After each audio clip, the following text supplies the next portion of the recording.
Chapter 378. The night was dark and cold.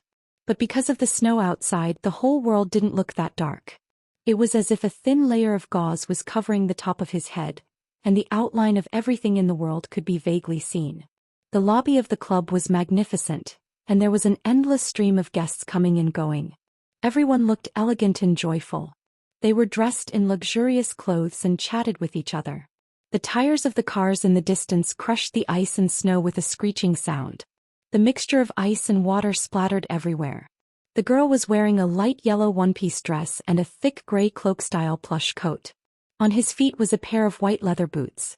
The heels of the boots were nailed into the snow, like a delicate flower growing on the vast earth.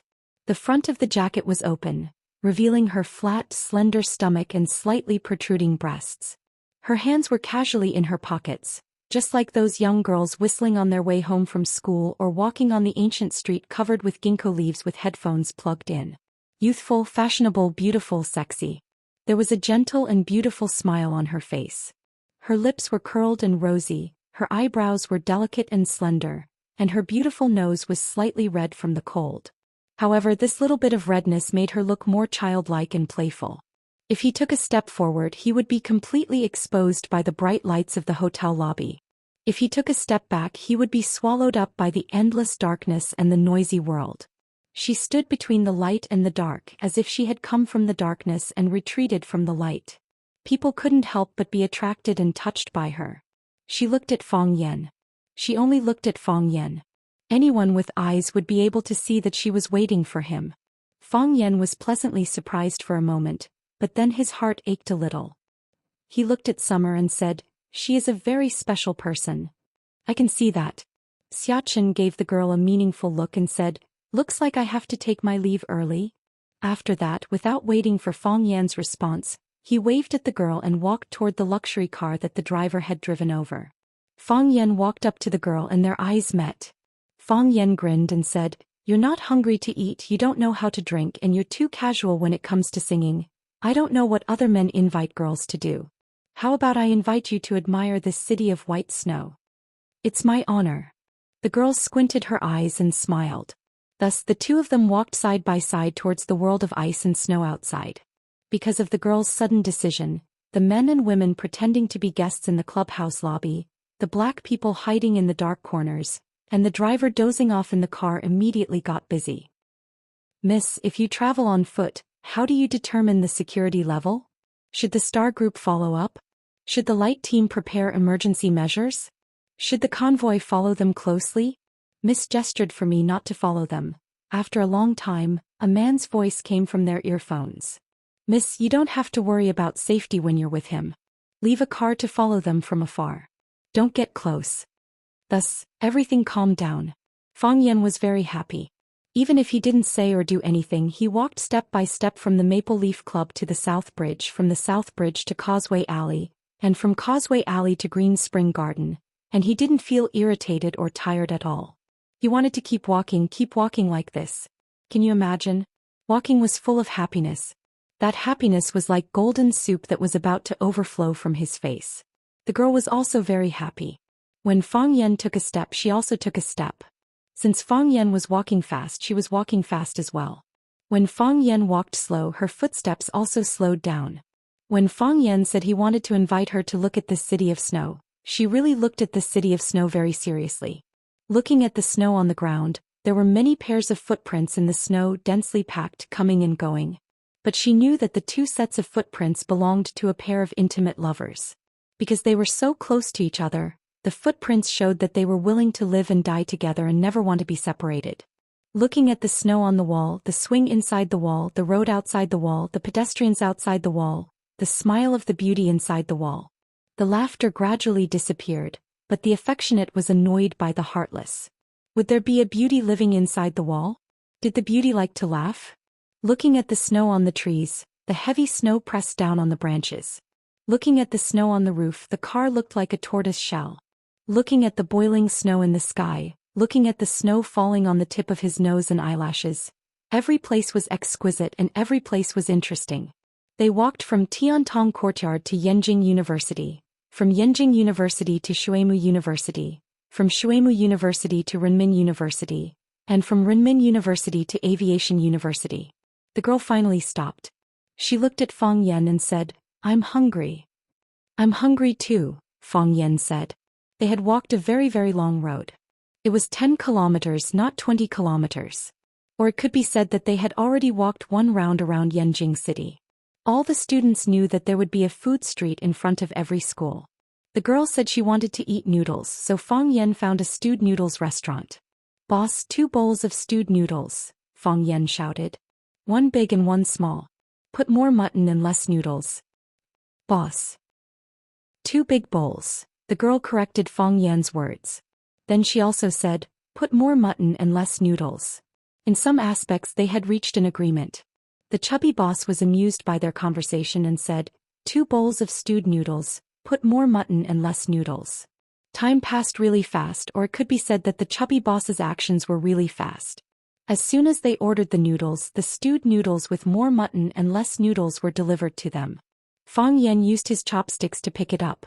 There was indeed a lot of mutton, and of course there was also a lot of noodles. Fang Yan smiled at the boss, and the boss waved his hand, indicating that it was not a big deal. So the two of them buried their heads in the noodles. Fang Yan ate up the mutton and the noodles. Then he drank up the noodle soup. Strange. Why was the noodles so delicious? The girl ate up the mutton, ate more than half of the noodles, and then drank a mouthful of noodle soup. She clutched her stomach and said in pain, "No, I really can't eat anymore." Fang Yan looked at her oily lips and smiled as he took out a tissue and handed it to her. She did not mind that it was dirty and took it to wipe her mouth. "Boss, give me a bottle of wine," Fang Yan said. He suddenly wanted to drink, preferably the strongest shaozi. "Boss, give me 2 bottles of wine," the girl said. She also wanted to drink, preferably the strongest Highland White. The chubby boss told them that there was no shaozi or Highland White here. So they ordered a 56% erguotu together. Fang Yan unscrewed the bottle cap, but did not hand over the wine in his hand. He asked, "Can you drink it?" She was a girl and she was still a little girl. Not everyone could resist such strong wine. The girl took the bottle and gulped it down in one gulp. "Do you know what I can't do?" the girl asked back. Only at this time did she show a little pride. Tonight she had nothing to do with nobility, pride, or genius. She was just a friendly, natural, and cute girl next door. "I can't think of it for the time being," Fang Yan said. He unscrewed the other bottle of erguotu, raised his head and gulped down a mouthful.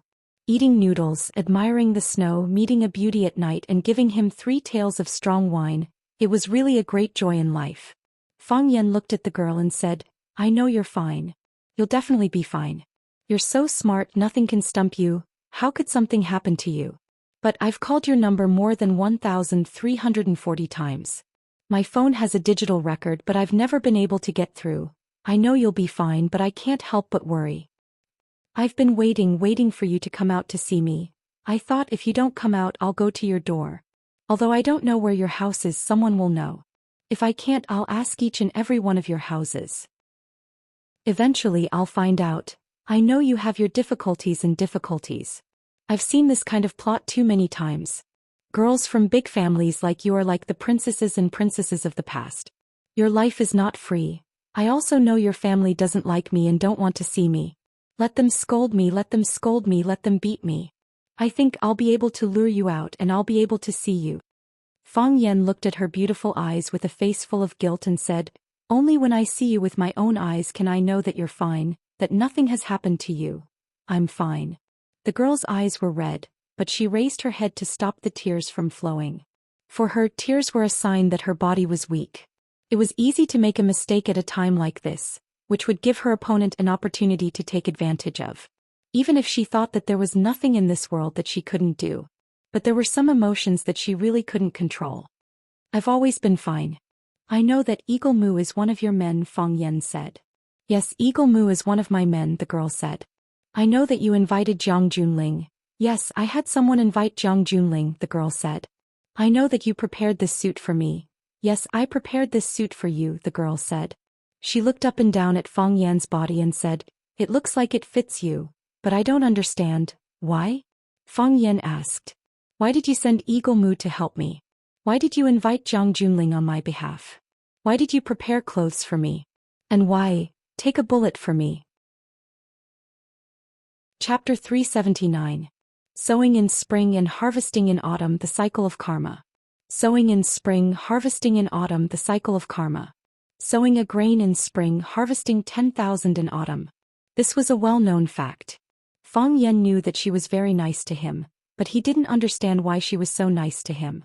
Do you still remember the first time we met? The girl asked in a crisp voice. Yes. Fang Yan nodded. Such a beautiful girl was hard to come by anywhere. Moreover, she gave him a show of strength the first time they met. Even the cold and elegant Lu Chaoga didn't give him such a strong sense of oppression. I've already said it very clearly, the girl said. That day everything was alive and the sun was just right. The girl stood in front of the podium and after her self-introduction she wanted to sit in the first row. Fang Yan asked her to give him a reason that could convince him. She said that she wanted to be closer to him and see him more clearly. I don't believe it, Fang Yan said. He didn't believe in love at first sight and he didn't believe that the girl in front of him would fall in love with anyone at first sight. The girl raised her pretty face again and gulped down a big mouthful of liquor. The boss of Fatso was dumbfounded. Then he gave Fang Yan a thumbs up and gave him a meaningful smile. Fang Yan wanted to rush up and beat him up. If it wasn't for the big bowl of stewed noodles with enough mutton. Qin Tian looked at Fang Yan and asked, You really don't have any impression at all?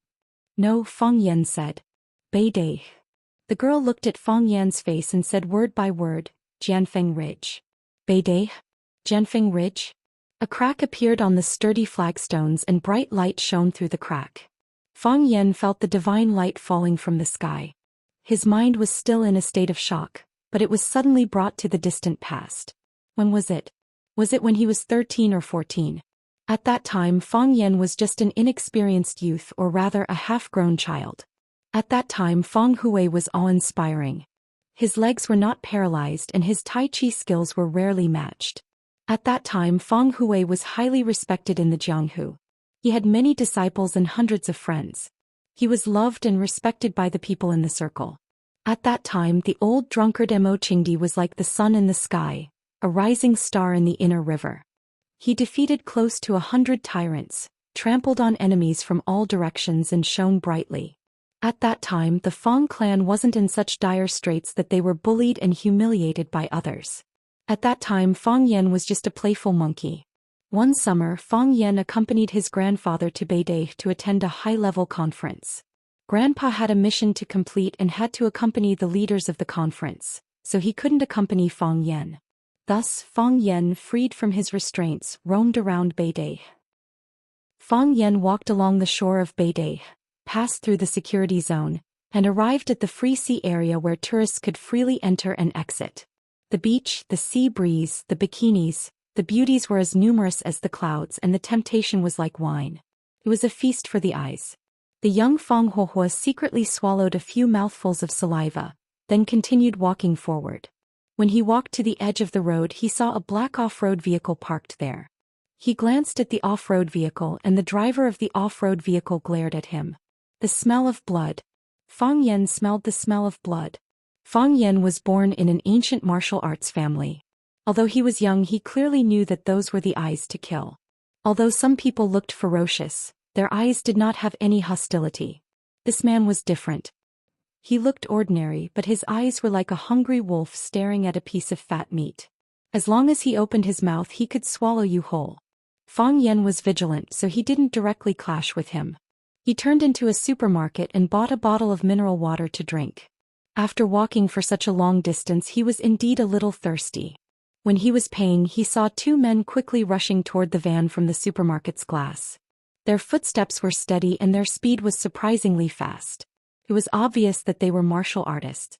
One of the long-haired men was holding a bedsheet in his arms, and there was something wrapped in the bedsheet. Fang Yan didn't know what was inside, but when they opened the door and got into the van, a small foot fell out from the bedsheet. It was a child's foot. Human traffickers.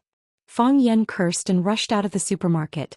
Just as he was about to approach the off-road vehicle, the vehicle suddenly started and charged forward at high speed. Perhaps it was the temperament of a teenager or perhaps it was because his blood was boiling. Fang Yan knew that if this child was kidnapped, then one or even several families would be destroyed and sent to hell. He must save this child. Fang Yan's running speed couldn't keep up with the car's full speed. The off-road vehicle gradually moved further and further away, and finally disappeared before Fang Yan's eyes. Fang Yan didn't give up. He used the tracking skill he learned to closely follow the off-road vehicle's unique tire tracks, searching and following. Finally, Fang Yan found the off-road vehicle at Jianfeng Ridge, which was 20 kilometers away from Beidai. He searched according to the shoe prints around the off-road vehicle, and then found traces of human presence in an extremely secluded cave.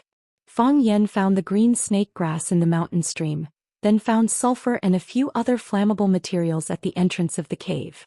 When he ignited the green snake grass and thick smoke billowed into the cave, he covered his mouth and nose with a wet cloth and rushed in. The resistance was weak.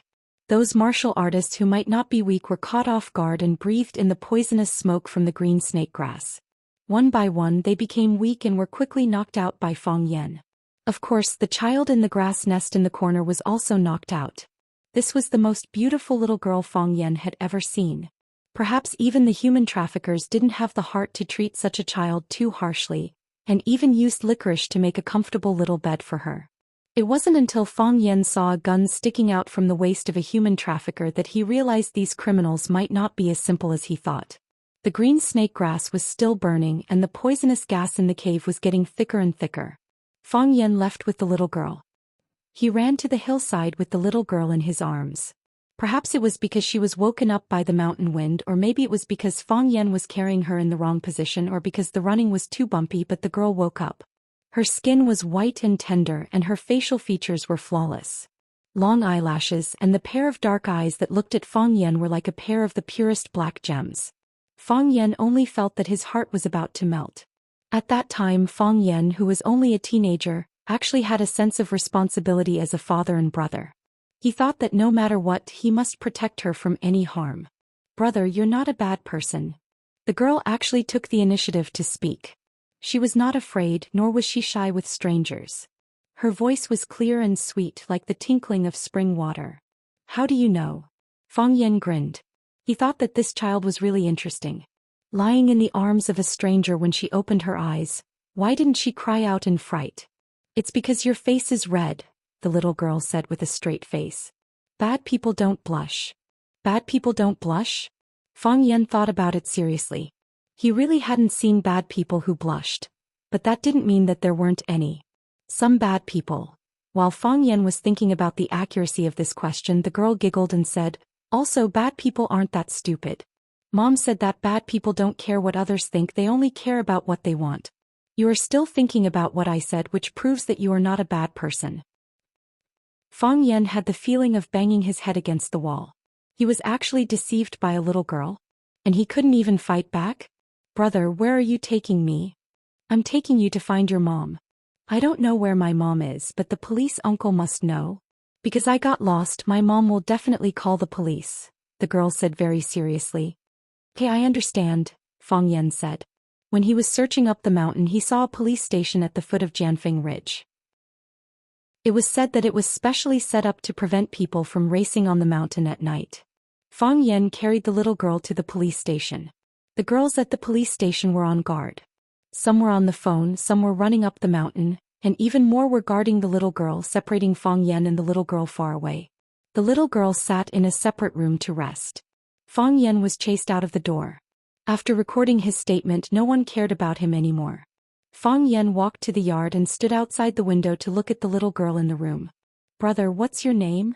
The little girl walked over and tiptoed to talk to Fang Yan outside. "You won't remember it even if I tell you," Fang Yan said with a smile. "You are still young, it's useless to remember these things. Quickly forget everything that happened today." He knew that if some children suffered trauma in their childhood, it could affect their fate for the rest of their lives. Fang Yan didn't want this kidnapping case to affect the future of this cute little girl who was like a baby boy hanging on the wall. She was so cute, how could God bear to let her suffer like this? But then again, this child could definitely be sold for a good price. The little girl shook her head and said in a tone that only adults would have, "But I want to repay you." Fang Yan was once again amused by the little girl's words. He found that this child had a shrewdness and understanding that shouldn't be present at her age. "I don't need your repayment," Fang Yan said. "I just did what I wanted to do." Fang Yen waved his hand and turned to leave. Since the child had been handed over to the police, and they had called the little girl's family, then he should leave, right? After all, Beidei was still far from here. If he walked back, it would take some time. He didn't want his grandfather to be unable to find him after the meeting. At that time, Fang Hui's temper was really bad. After walking a few steps, he saw a triangular piece of white paper on the ground. He picked up the paper, folded it into an airplane and flew it toward the little girl in the room. Whoosh! The paper airplane actually flew through the gap between the steel bars of the window and flew in front of the little girl. "It's a gift for you," Fang Yen said with a wave of his hand. A dream of 1,000 years, as if it was a lifetime ago. That was too far away, so far away that it was like an unreal story. The girl took out her wallet from her pocket, opened the innermost layer of the wallet, and took out a yellow paper airplane. She said, "This is the paper airplane you gave me. I have always kept it in my wallet. I'm good to you because you're good to me. That's all." Chapter 380. The fat boss had finished his work and was holding an old-fashioned radio in his hands, adjusting the station with a magnetic pull. "May I ask where the road is? The Big Dipper will guide you. After eating, my waist won't be sore, my legs won't hurt anymore, my wives all say it's good." Lin Ilian's love life is bumpy, so she blends her feelings into her music. Today I'd like to recommend an old song of hers to everyone. It's a song that makes people's hearts soft, like being gently brushed by a feather. It reminds people of the past, of picking plum blossoms and riding on a bamboo horse, recalling the best childhood days. The fat boss didn't continue to adjust the channel. Instead, he put the radio in his arms and threw a few fried peanuts into his mouth with one hand. His other hand held a small glass of wine and sipped it happily. After a busy day listening to an old song and drinking a glass of old wine, this was the happiest moment of his life. It had to be said that this fatso was a man with taste. All the fatso in the world had taste. The prince rides a white horse, the moon is gone, and how silly a cat is always chasing its tail. Memories of childhood are priceless. Children play feet are full of sand. Is the one who taught me how to fold airplanes well? Is the one who taught me how to fold paper airplanes well? A paper airplane, a hurried communication, but it made a little girl's heart full of longing and memories. Fang Yen didn't know what that encounter meant. He just used his ability to do something he wanted to do and felt that he should do. However, Xianxia had always remembered it in her heart. She had even forgotten the experience of being kidnapped. Instead, she would simply think of the silly brother who carried her and ran down the mountain quickly, blushing when he spoke. Xianxia was a smart girl. She was a proud girl. She was a beautiful girl. She was the kind of girl who was doted on by everyone. She was the center of attention and had many followers behind her. Every day there were countless people who tried to get close to her and fawn over her. She encountered more dangerous things than the kidnapping, and even bodyguards died for her. She was grateful to them, repaid them, and she remembered them. However, they were different from Fang Yen. They were all different. What was the difference? At that time, Xianxia was still too young. He was so young that he didn't know how to express his feelings, nor did he know how to analyze his heart. After Fang Yen gave her the paper airplane, he turned around and left. She did not cry, nor did she try to persuade him to stay.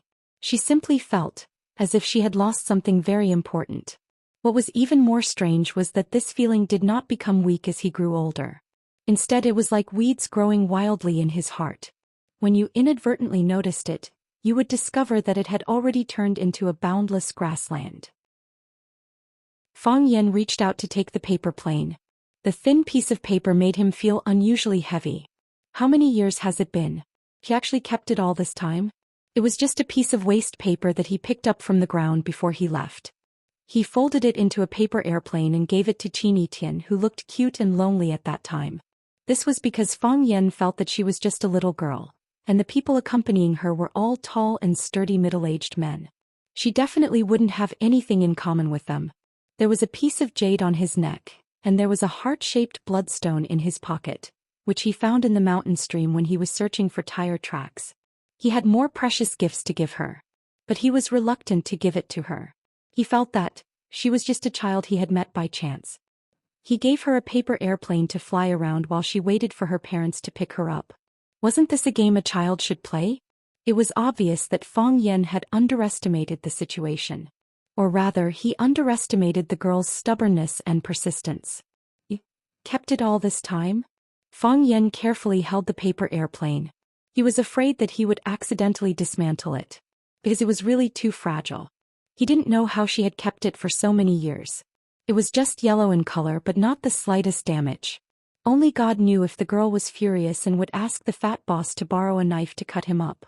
And Fang Yan could guarantee that the boss of Fatso would definitely stand on her side without hesitation. I kept it all the time. The girl smiled and nodded. This is the first time someone folded a paper airplane for me. I played for a long time after you left. When I was a child, I liked to play hide and seek.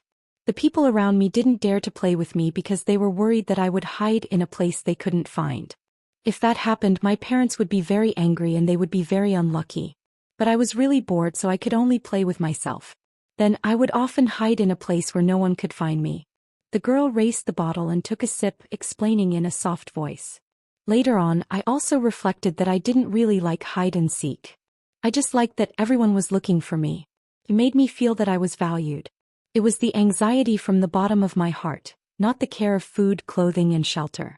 I liked to see them panicking instead of everything being in order. Not everyone wore the same kind of mask because they liked to express their emotions. I was really naive at that time. I even thought about changing something. That time, I accompanied my mother to Beidei for a meeting. She had work to do and couldn't accompany me. I wanted to build a castle on the beach, but a large group of bodyguards followed me. My butler told me that I must maintain etiquette when there are outsiders. So, because there were bodyguards following me, I couldn't build a castle. That was too childish and childish. You see, I knew what was childish and childish even when I was so young. I could only take a walk on the beach, although I was holding my breath. I saw a washing room next to the bathing area. I ran into the female washing room when they weren't paying attention. The surrounding were all male bodyguards. Even if they were very anxious, they could only wait outside the washing room. It was the first time I entered a public washing room. I was looking around curiously. Then my vision went black and I fainted. When I opened my eyes, I saw you. At that time there was a pimple on your chin, but it's gone now. The first thing I saw was that pimple. I matured early. Fang Yan said awkwardly. I guessed it right. My mother was furious when she found out that I went missing. One of the leaders who attended the meeting spoke, so the whole of Beidei was turned upside down. The girl obviously didn't want to explain too much about these official matters to Fang Yan. She immediately changed the topic and said, although the giant Fengling police station is remote, they received a notice to look for you. After they called the number that they found me, my mother immediately rushed over. I don't know what happened after that. My mother took me away and everything was handled by the butler. I went home and slept. When I woke up, it was already late at night. I told my mother about being kidnapped and then you rescued me. I asked her to help me find you, but there was no news of you after that. Later I found out that you filled in a fake name in the record book. I was afraid that things would never end. It would be very troublesome. Fang Yan said embarrassedly. I was also afraid that the bad guys would take revenge on me. You know, people out there are sinister people. If any of the police officers accidentally leaked my information, wouldn't I be in trouble as well? So I filled in the name by Xiao. The person in charge of interrogating me was perfunctory. He just wanted to go to the room to protect you. He just asked a few questions and ran away. He didn't even verify my identity. No one would care about what a child thinks. However, when Qin Etian asked someone to check Fang Yan's registration information, he found out that Fang Yan had filled in a fake name. If that was the case, the policeman in charge of interrogating Fang Yan would be in trouble. He originally wanted to stay by Qin Etian's side until Qin Etian's parents or more important people came over to greet him or shake his hand. Then everyone would be promoted by 3 ranks. What a tragic character. The floodgates of memories opened. Fang Yan even recalled the policeman's square face. He didn't look like a bad person. He just wanted to find an opportunity for himself. However, the cruelty of reality told him that he had gone the wrong way. If he had made a serious statement and a real and valid identity information, perhaps the Qin family's attitude towards him would have been different? Of course, it might have been worse. Then I forgot about you, Qin Etian said. I also thought I forgot about you. The things I had to learn became more and more complicated. The things I had to do increased. Living in such a big house, I still felt that I couldn't breathe. After I talked to my mother, I went to Huaqing. At that time, I just wanted to be as far away from Yanjing as possible. The place that was far from Yanjing but familiar to me was Huaqing. The girl's eyes were bright. There was a smug smile on her lips.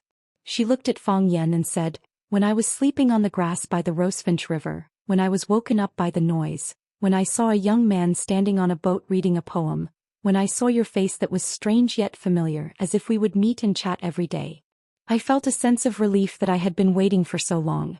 It wasn't the shock of the sea of people, nor the surprise of meeting again after a long time, but happiness and relief.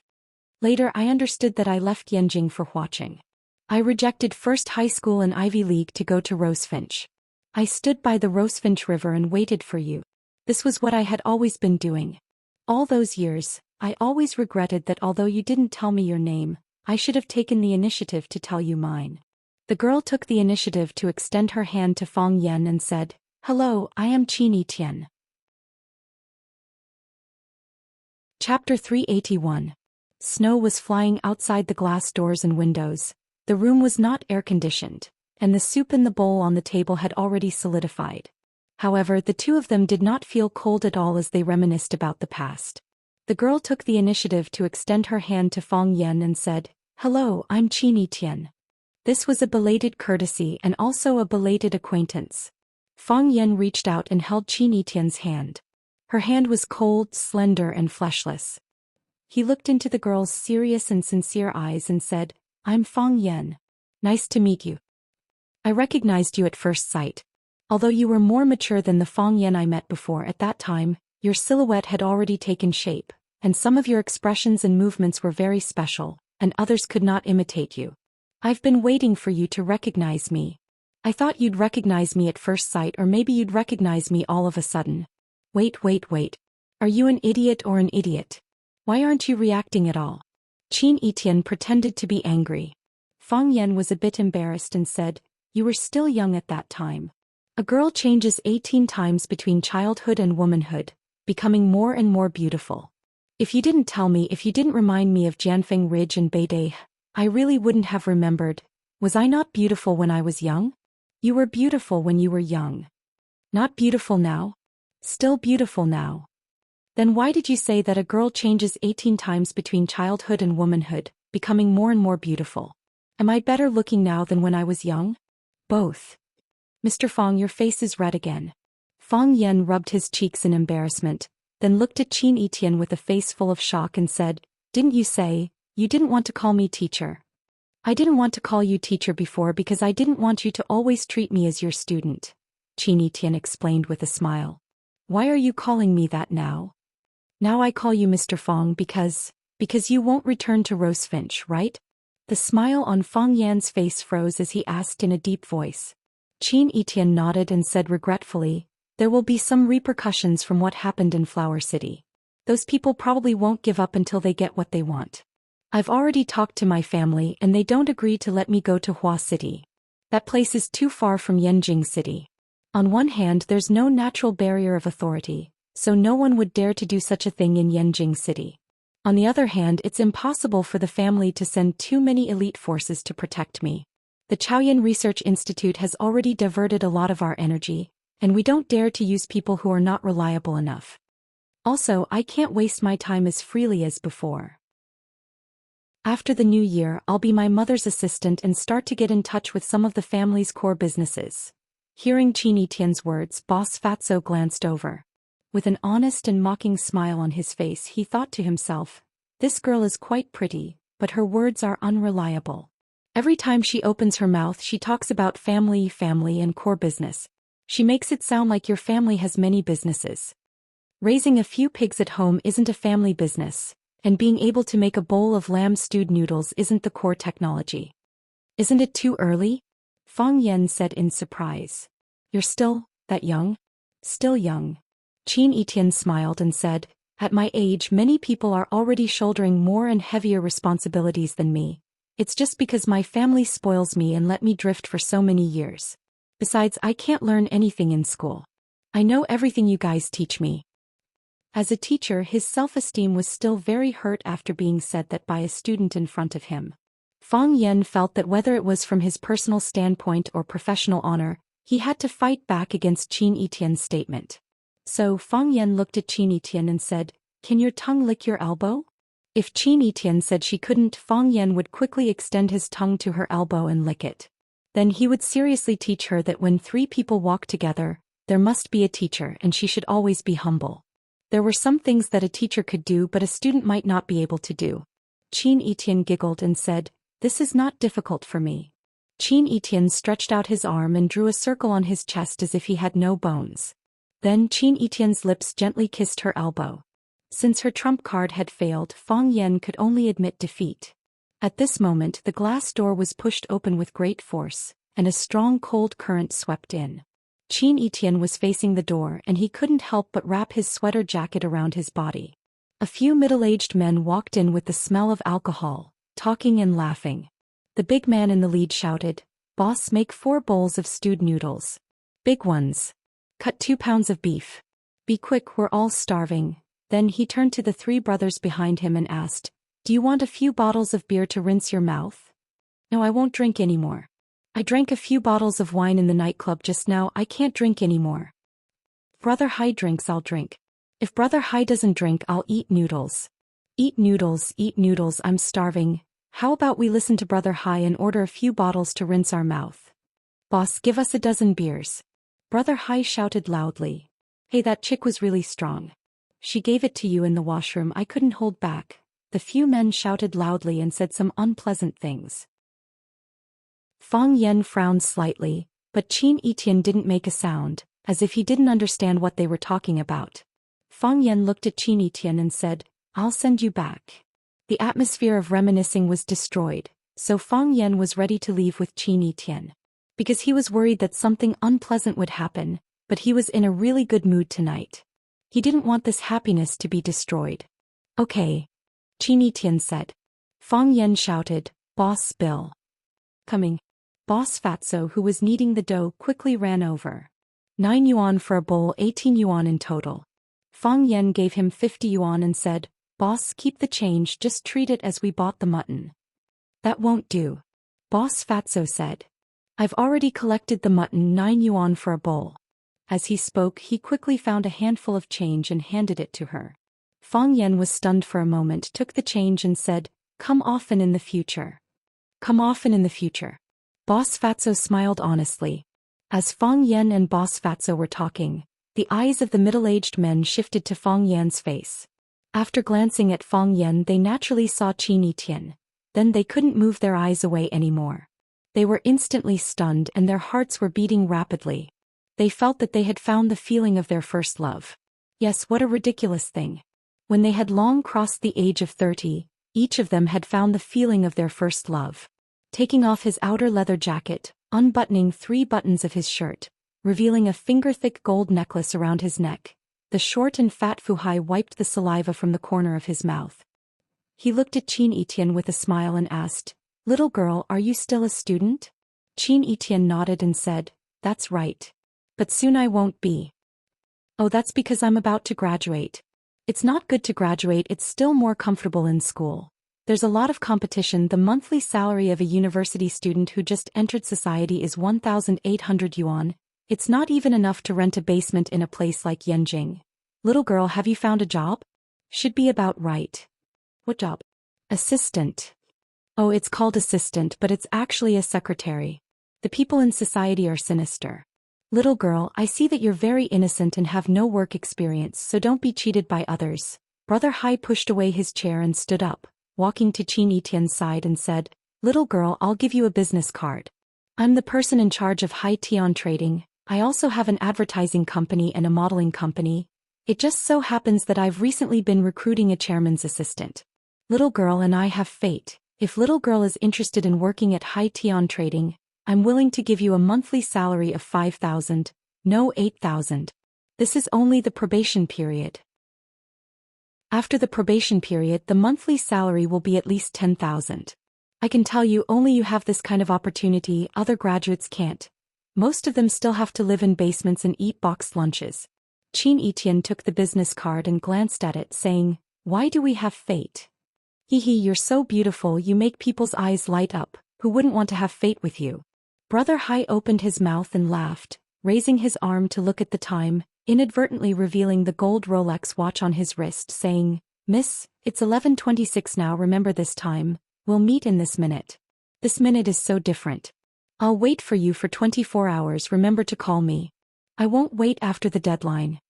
Brother Hai showed his most romantic humanistic feelings, looking at Qin Yitian and said, "Believe in my sincerity, believe in your eyes, give me a call, I'll give you a comfortable and satisfied smile." Qin Yitian couldn't help but laugh out loud. She looked at Fang Yan and said, "Actually, this isn't funny, thinking of ways to pursue the person or thing you like, this is also a kind of courage. This is one of the few good points he has, right?" Brother Hai also laughed and said, "Don't be fooled by my rough appearance, my heart is very meticulous. If you want something, you must think of ways to get it. How can a man not have a bit of aggressiveness?" Brother Hai patted Fang Yan's shoulder and said, "Students like these haven't experienced any big storms, their shoulder bones are so thin and weak, and their chests aren't wide enough. Can they protect their own women from getting hurt? This is also the reason why so many little girls nowadays like uncles like us." Chapter 382. Brother Hai really liked Qin Yitian. Who wouldn't like such a beautiful and cute girl? Brother Hai felt that he should act more mature and domineering. His big hand grabbed Fang Yan's shoulder, making him look like he was full of aggression and control. He knew that some young girls liked this style. Of course, the most important thing was that he used the hand with the watch to grab Fang Yan's shoulder. This way, his Rolex gold watch could be more natural and gorgeous in front of the girl's eyes. If she had a little bit of knowledge and knew that his watch was indeed a gold watch worth more than 100,000 and not some street stall goods that only cost $12. He regretted that he put the Mercedes-Benz key in his pocket when he entered the door. If he held it in his hand, the effect would be better, but now it was inappropriate to take it out. This was a big mistake. He must pay special attention to it in the future. "Don't you think I'm very domineering?" Brother Hai asked. Fang Yan nodded and said, "Domineering." "Ah." Brother Hai laughed proudly and said, "I'm not domineering, I'm just showing off my strength. The richer a man's financial foundation, the greater his influence in society, and the more weight his words carry. No matter how soft your voice is, others will find a way to hear you. Young man, you will understand in the future." Fang Yan nodded again and said, "Indeed." Fang Yan felt that what Brother Hai said was very reasonable. If Brother Hai didn't have strength and still dared to show off like this, he would have already become Brother Hai Bien. Brother Hai looked at Qin Yitian sitting across from him and said to Fang Yan, "Is it okay to add a seat next to you?" "No problem." Fang Yan still nodded. He didn't have any intention to refuse. He smiled and said, "Sit down." Brother Hai proudly looked at his brothers, meaning to say, "Do you see that? I'm so powerful and cool, no one dares to disobey me." His underlings were also very cooperative, sending their eyes full of admiration and expressions full of worship. So Brother Hai happily pulled a chair and placed it next to Fang Yan. "Which school are you from?" Eating noodles in a small noodle restaurant at this hour, he should be from the Aviation Academy, right? The Aeronautical Academy was the closest to this place. Flight attendant class. It's not that I want to say this, but the job of a stewardess sounds glamorous, but it's actually very tiring. She's just a flight attendant. The salary wasn't high, but there was plenty of work. There are also some customers who are not well-mannered. They are very touchy and give me a headache. "We're not from the Aviation Academy," Fang Yan said with a smile. He stood up and was ready to send Qin Yitian back. When Fang Yan left, Qin Yitian naturally followed suit. The smile on Brother Hai's face froze. He sat down to have a good talk with Qin Yitian. Just as he sat down, the other party stood up to leave. Wasn't this a slap to his fat face? "Wait!" Big Brother Hai shouted. Fang Yan stopped and looked at Brother Hai. "What's the matter?" Brother Hai opened his mouth to speak, but he didn't know how to answer this question. What could he say? "You guys leaving just like that makes me lose face?" The corner of his eyes glanced at the table, looked at Qin Yitian and said, "Little girl, you dropped something." "Dropped what?" "Business card," Brother Hai said with a smile. "You forgot your business card." Qin Yitian smiled and said, "Thank you. But I never accept business cards from others." The people she was willing to remember didn't need business cards at all. Brother Hai's face became even more embarrassed. His eyes were fierce as he said, "This isn't a good habit. If someone gives you a business card, that means they think highly of you. If you don't accept business cards from others, that means you're looking down on them. I'm a good person, but my temper isn't very good. If I think someone is looking down on me, then I'll let them have a good look at me. At that time I'll definitely remember it deeply. Xianxia thought for a moment, then said, then just think of it as me looking down on you. Are you king looking to die? The lackeys were very conscious. Seeing their big brother being humiliated, they immediately jumped up and attacked. You little bitch. One look and I can tell you're a slut. You've already become a black fungus, haven't you? Brother Hai, why are we talking nonsense with her? Let's take her away for you to play with. The boss of the noodle shop, Fatso, heard the two groups of people quarreling. He quickly put down the rolling pin and ran over, trying to calm them down. Don't be angry, don't be angry, anger hurts the liver, we're all civilized people. Fatso walked in front of Brother Hai and tried to calm him down. Brother, they're just two kids, they don't know how to talk, don't lower yourself to their level. You sit down, I'll make you a big bowl of lamb and noodles. Get lost, Brother Hai shouted angrily. Who the care you? Do you believe that I won't smash your shop? The boss of Fatso said with a wronged face. You can smash my shop, how can you scold my mom? My mom didn't provoke you. Are you deliberately looking to die? Brother Hai was even angrier. The boss of Fatso's rebuttal made him feel like it was a provocation to his dignity. I really didn't mean that, the boss of Fatso hurriedly explained. I just wanted to reason with you, how can you be unreasonable? My mom is farming in her hometown, she didn't provoke you, you can't scold her. With two groups of enemies appearing at once, Brother Hai didn't know who to beat first. Of course, his intelligent brain quickly helped him make the balance. He stared at the boss of Fatso with a sneer and said, Damn Fatso, just you wait, the monk can run but the temple can't. Wait for your broken noodle shop to close down. You're fatter than me, the boss of Fatso said with dissatisfaction. What right do you have to scold me, damn Fatso? C. Brother Hai was about to explode from anger. Where did this idiot come from? Are you deliberately playing with me? Do you believe that I can make your broken shop close down with just one word? I don't believe it, the boss of Fatso said. You don't have that ability, even if you could do it, you'd have to ask someone to do it. If you ask someone to do it, you'd never get it right. You'd have to say at least a few dozen words. Brother Hai changed his mind. He was going to beat the boss of the noodle shop first. So he waved his hand and shouted, Brothers, help me break one of his legs. Break both of them. I'll teach him a lesson. No problem. Brother Hai's brothers gathered around, ready to beat the boss of Fatso. Wait, Feng Yan shouted. He walked in front of the boss of Fatso and said, Why don't you guys beat me up first? Young man, hurry up and leave. The boss of Fatso grabbed Feng Yan's arm and said, You take that little girl and leave, although she's a bit vain, she's not bad and I can see that she likes you a lot. This is adult business, why are you two kids getting involved? Feng Yan smiled bitterly and said, Big brother, how did you know that I'm a kid? You're not a university student here? I'm a teacher, Feng Yan said. A high school teacher. How could you be a university student? The boss of Fatso looked at Feng Yan's eyes with disdain, pointed at Xianxia and said, She's a high school student. She's a high school student, Feng Yan nodded. The fat on the boss of Fatso's face began to tremble and he scolded, You beast in human clothing, you despicable person, you're a teacher, how could you date your own student? Do you have any sense of civility? Do you have any sense of shame? Have you thought about the feelings of the child's parents and family? People like you are worse than animals. No wonder people say that people who read a lot have bad hearts. Your hearts are all bad. Big brother, it's not what you think. It's not what I think. You think I didn't eavesdrop when you were talking? I didn't peek at the way you two talked?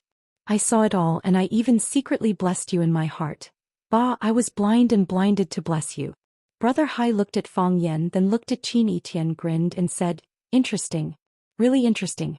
I thought you were all university students, turns out you're just high schoolers. He stared at Feng Yan with a smile and said, Little brother, you're really shameless, you can even lay your hands on a high school girl? Teacher, which school are you from? If your school finds out about this, I'm afraid you won't have a good time, right? Feng Yan squinted his eyes and looked at Brother Hai and said, There used to be a hooligan called Brother Wolf, he also wanted to use this method to threaten me. And then? And then he licked my leather shoes, Feng Yan said.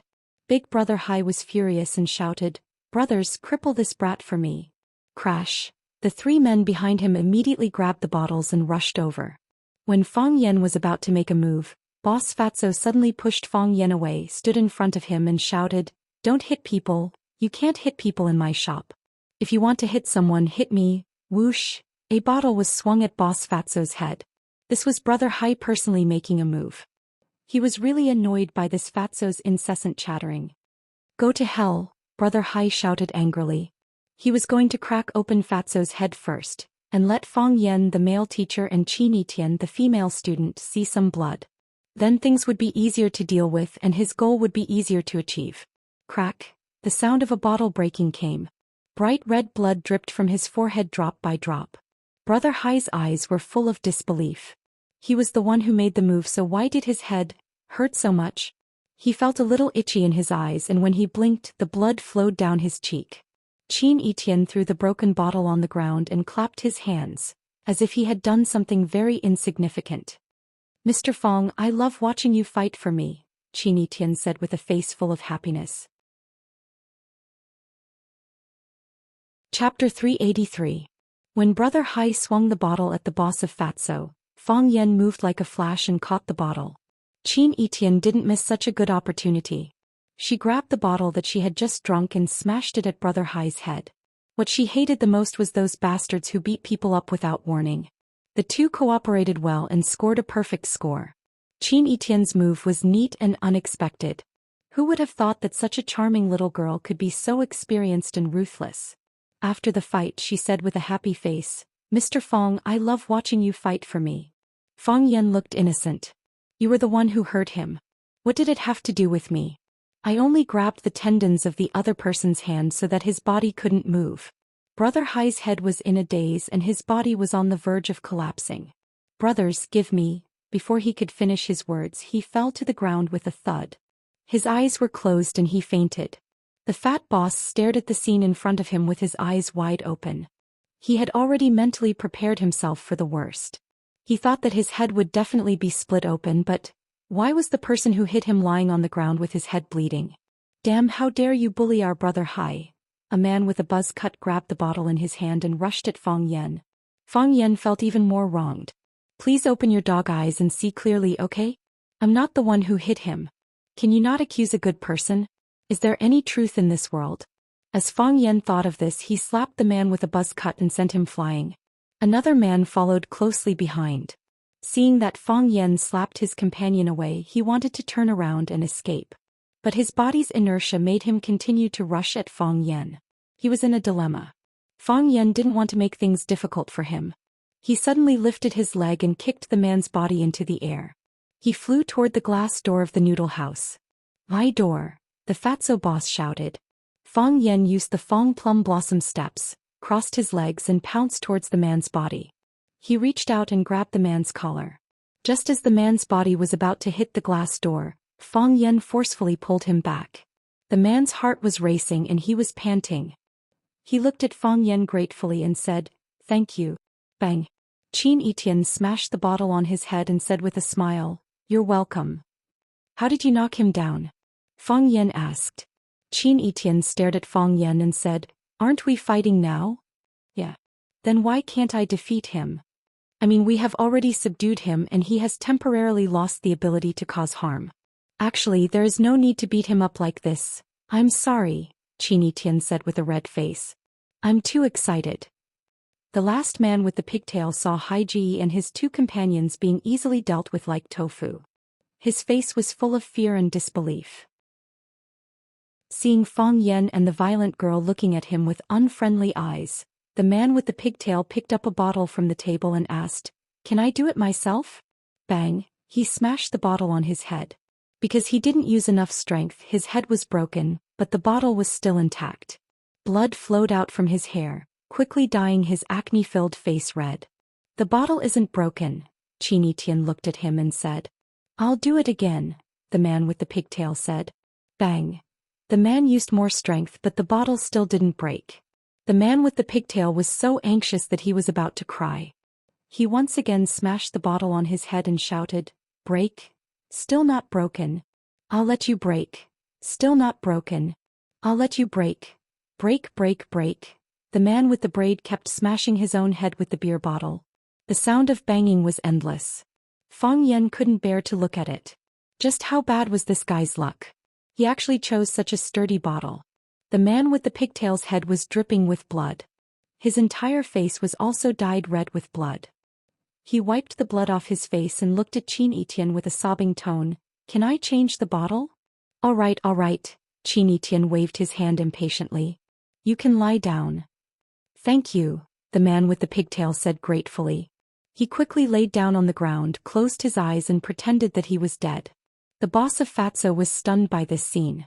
He had been running the shop for more than 20 years and he had experienced many fights between punks in his noodle shop. But he had never encountered something like this. Bullying could actually be done in a different way. Fang Yan walked in front of the boss of Fatso and asked, "Are you okay?" "I'm fine," the boss of Fatso shook his head. "It's good that you're fine," Fang Yan said with a smile. "Thank you for your noodle. Also, you forgot to collect the money for the wine just now. I saw that the two of you were chatting happily and you were talking about your childhood. When I was young, I also liked a girl in our village.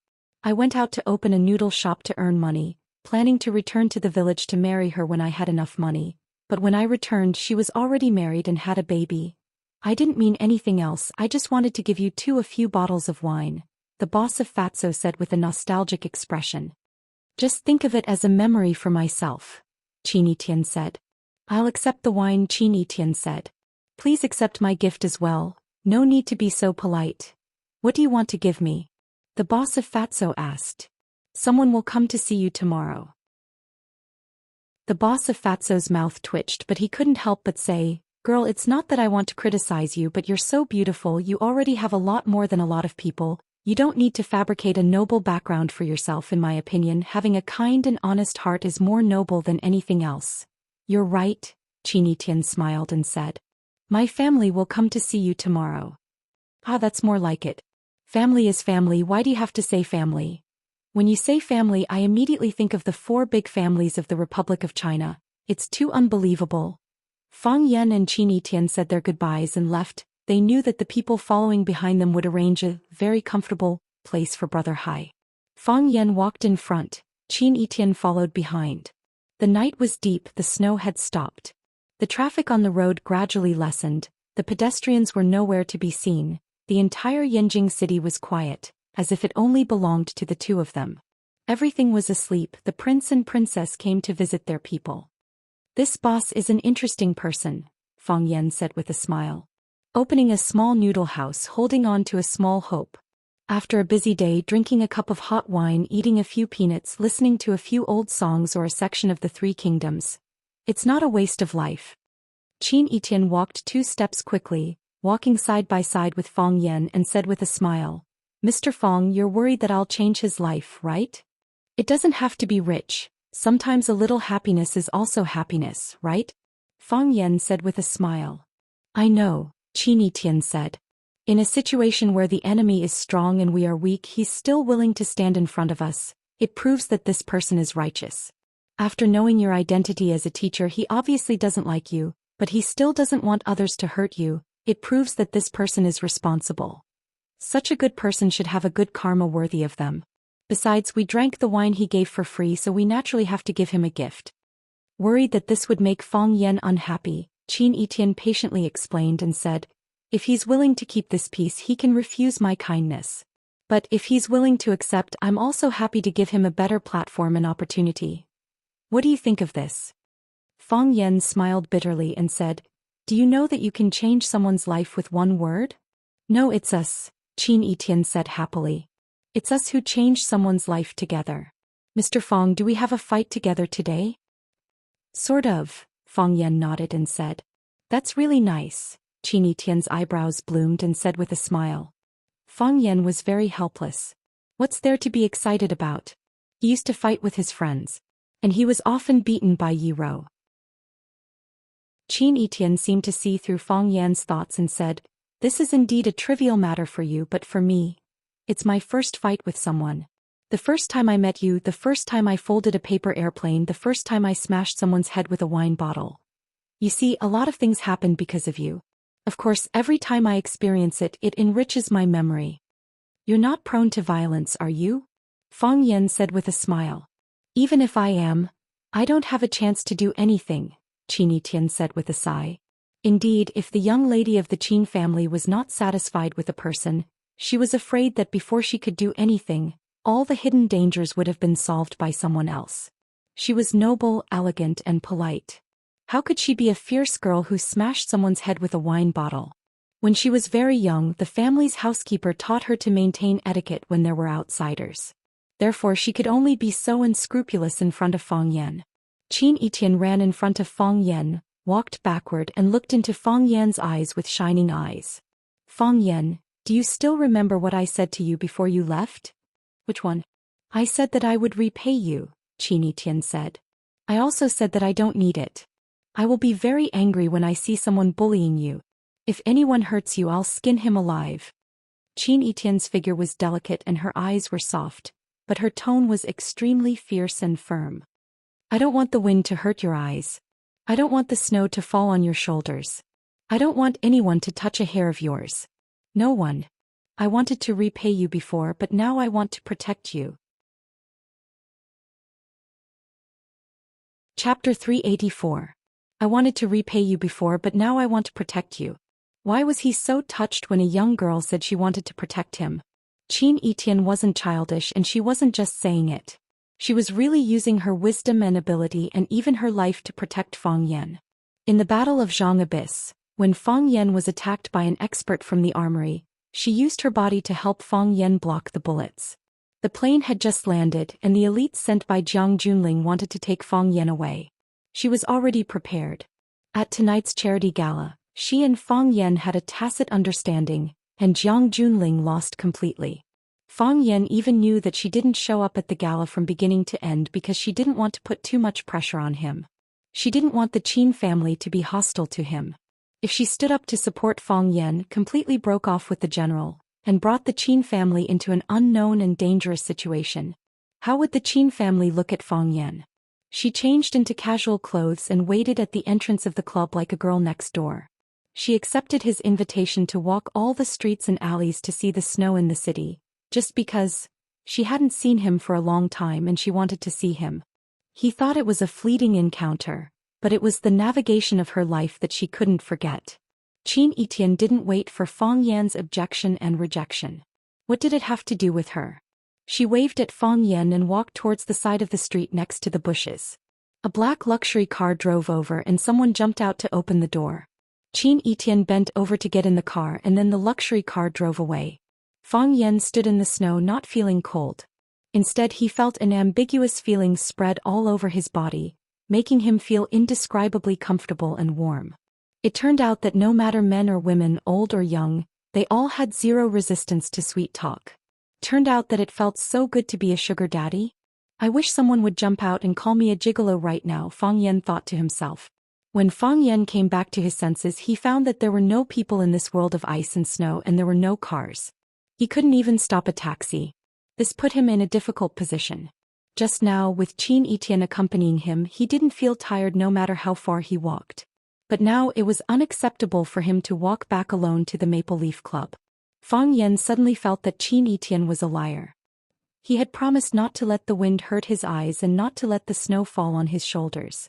Now he was about to be frozen into an ice sculpture, but he had gone home to sleep in a luxury car. Is that what you promised me?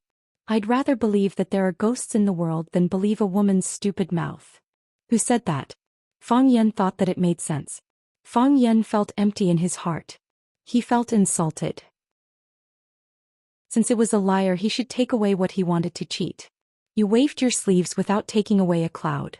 How could I, the victim, cry to others?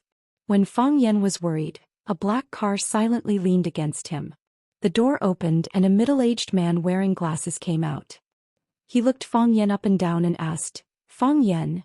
Uncle Lin, it's me. Fang Yan recognized the man with glasses and said respectfully, Come with me. Tao. No. All right, Fang Yan said.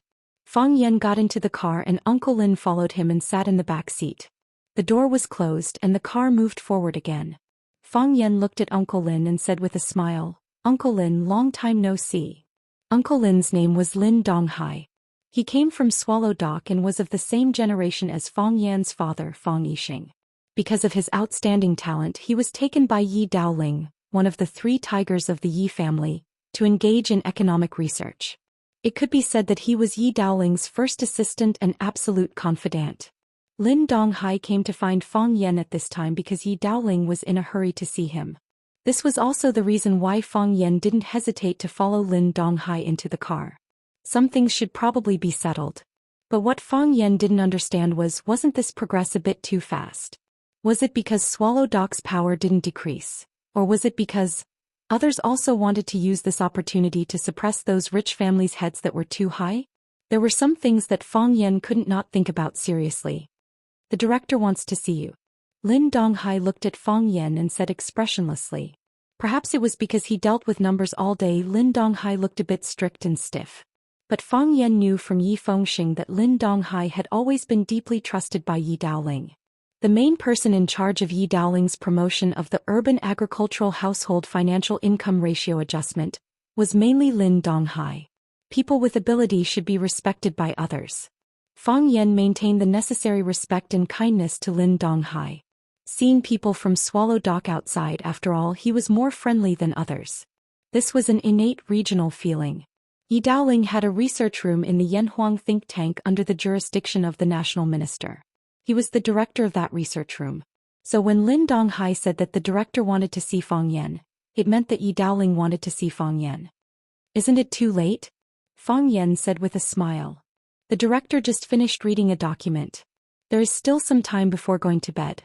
Lin Donghai explained patiently. Facing this young man, these bystanders might have a clearer understanding. That was a very important position. It would be a lie to say that they were not tempted. The director also wanted to fight for it, but soon there was a rumor that the position had been decided. A core figure of the general family would be the head of that department. This made the director completely give up. Since such news had already been released, it meant that the big shots above had already made a decision. If they continued to fight, it would be insensible. However, the world turned upside down overnight. The appointment letter suddenly came down, the rumor was shattered, and Yi Daoling became the head of that department. He became a core figure in the economic field. Yi Daoling was still a little confused. He didn't understand what happened. Why did this fat piece of meat suddenly fall into the plate in front of him? Layers of information feedback, and the truth was also revealed layer by layer. Everyone knew the truth.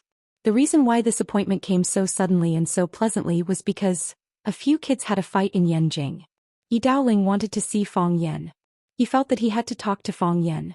In order to show that he valued Fang Yan, he even sent his first assistant Lin Donghai instead of his secretary. One had to know that Lin Donghai could represent Yi Daoling on some levels. They were both from Swallow Dock, so there was an element of homesickness. West Court. This was where some of the important leaders of the national ministries lived. It was quiet here and it was close to work.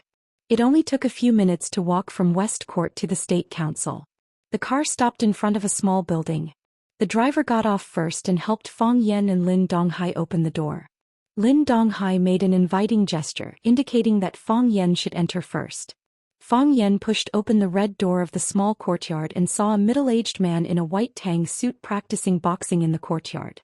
He was practicing the Yi family's white tiger fist. It was forceful and fierce. He moved and jumped like a ferocious tiger hunting its prey. He was fierce and courageous and extremely powerful. The white tiger fist was divided into 3 levels: transformation, godly, and tiger. With Yi Daoling's current performance, he had actually entered the tiger stage. He turned into a tiger and used his body to raise the tiger. The tiger gave birth to wind, and the tiger's power could hurt people's internal organs. This set of boxing technique was only at the intermediate level. Fang Yan and Lin Donghai were both knowledgeable people. They stood by the side and didn't disturb him. With an extremely suppressed tiger roar, Yi Daoling punched out. The wind from the fist swept past and the pine trees in the courtyard rustled. Countless snowflakes fell and the scene was extremely beautiful. After Yi Daoling finished, the secretary beside him quickly brought a warm towel.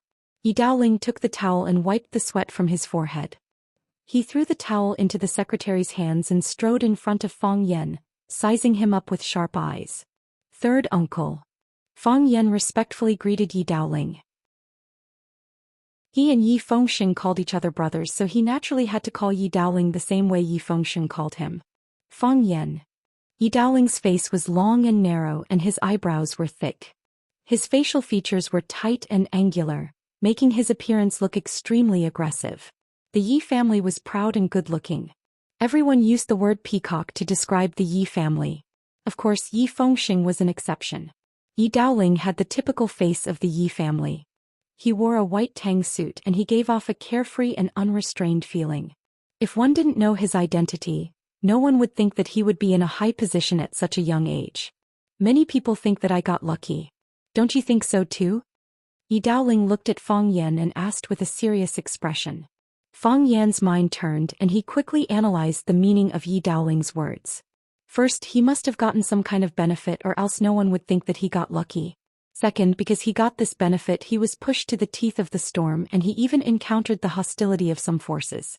Feng Yan said with a smile, "Third uncle, in the eyes of those without abilities, everyone's success depends on luck. Because if it's about ability, it happens to be the part that they lack." Feng Yan's answer obviously didn't satisfy Yi Daoling. His face was still cold as he said, "Not only them, even I think so. Although your flattery is natural and smooth, believe me, there are many people who are more skilled than you. If it's a matter of ability, don't tell me that the previous candidates don't have the ability. Don't the others have the ability? Feng Yan, don't underestimate the heroes of the world. Everyone who can climb to this position has their own excellence. The matter that had originally been settled, how could there suddenly be such a shocking reversal? This kind of thing can't tolerate a single mistake, and no one dares to be sloppy in the appointment of personnel." Feng Yan didn't know how to respond. What does this old man want to say? Don't tell me that you still want to beat me up after I helped you out? I won't agree and Qin Etian won't agree either. I will call Qin Etian. So, I really got lucky. Yi Daoling grinned and said.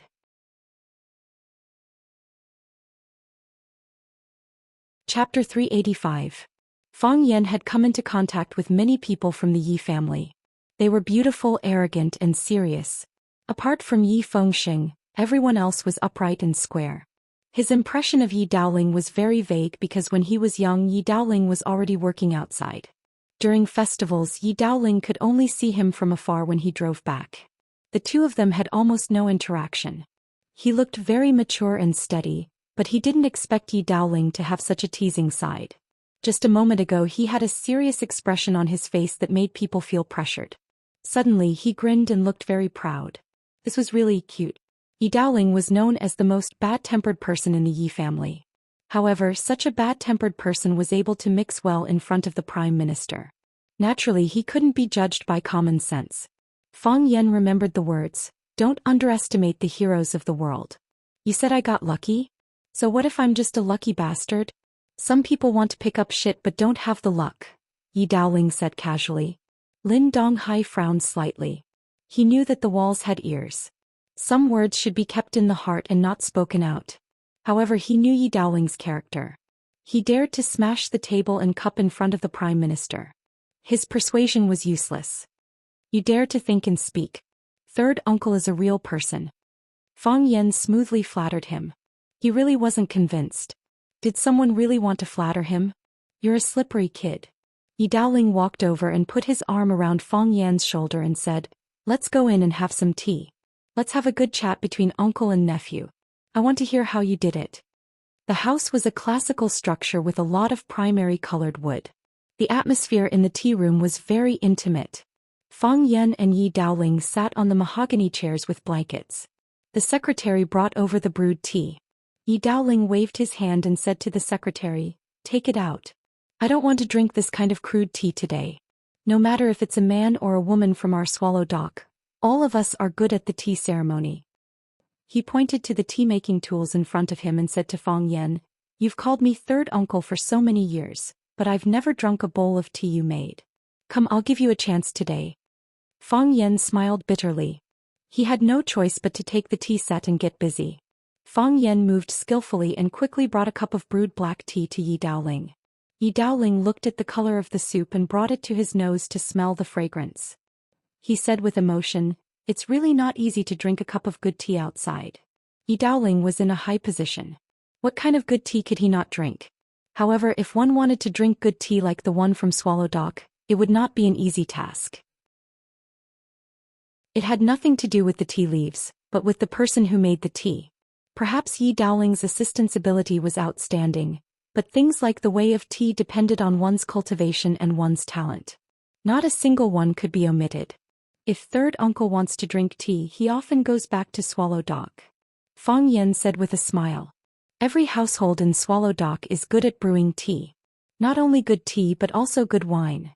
Zhang Mozi's Shadozi, sister-in-law Li's plum wine, and Li Xiaotian's father's 3-day drunk.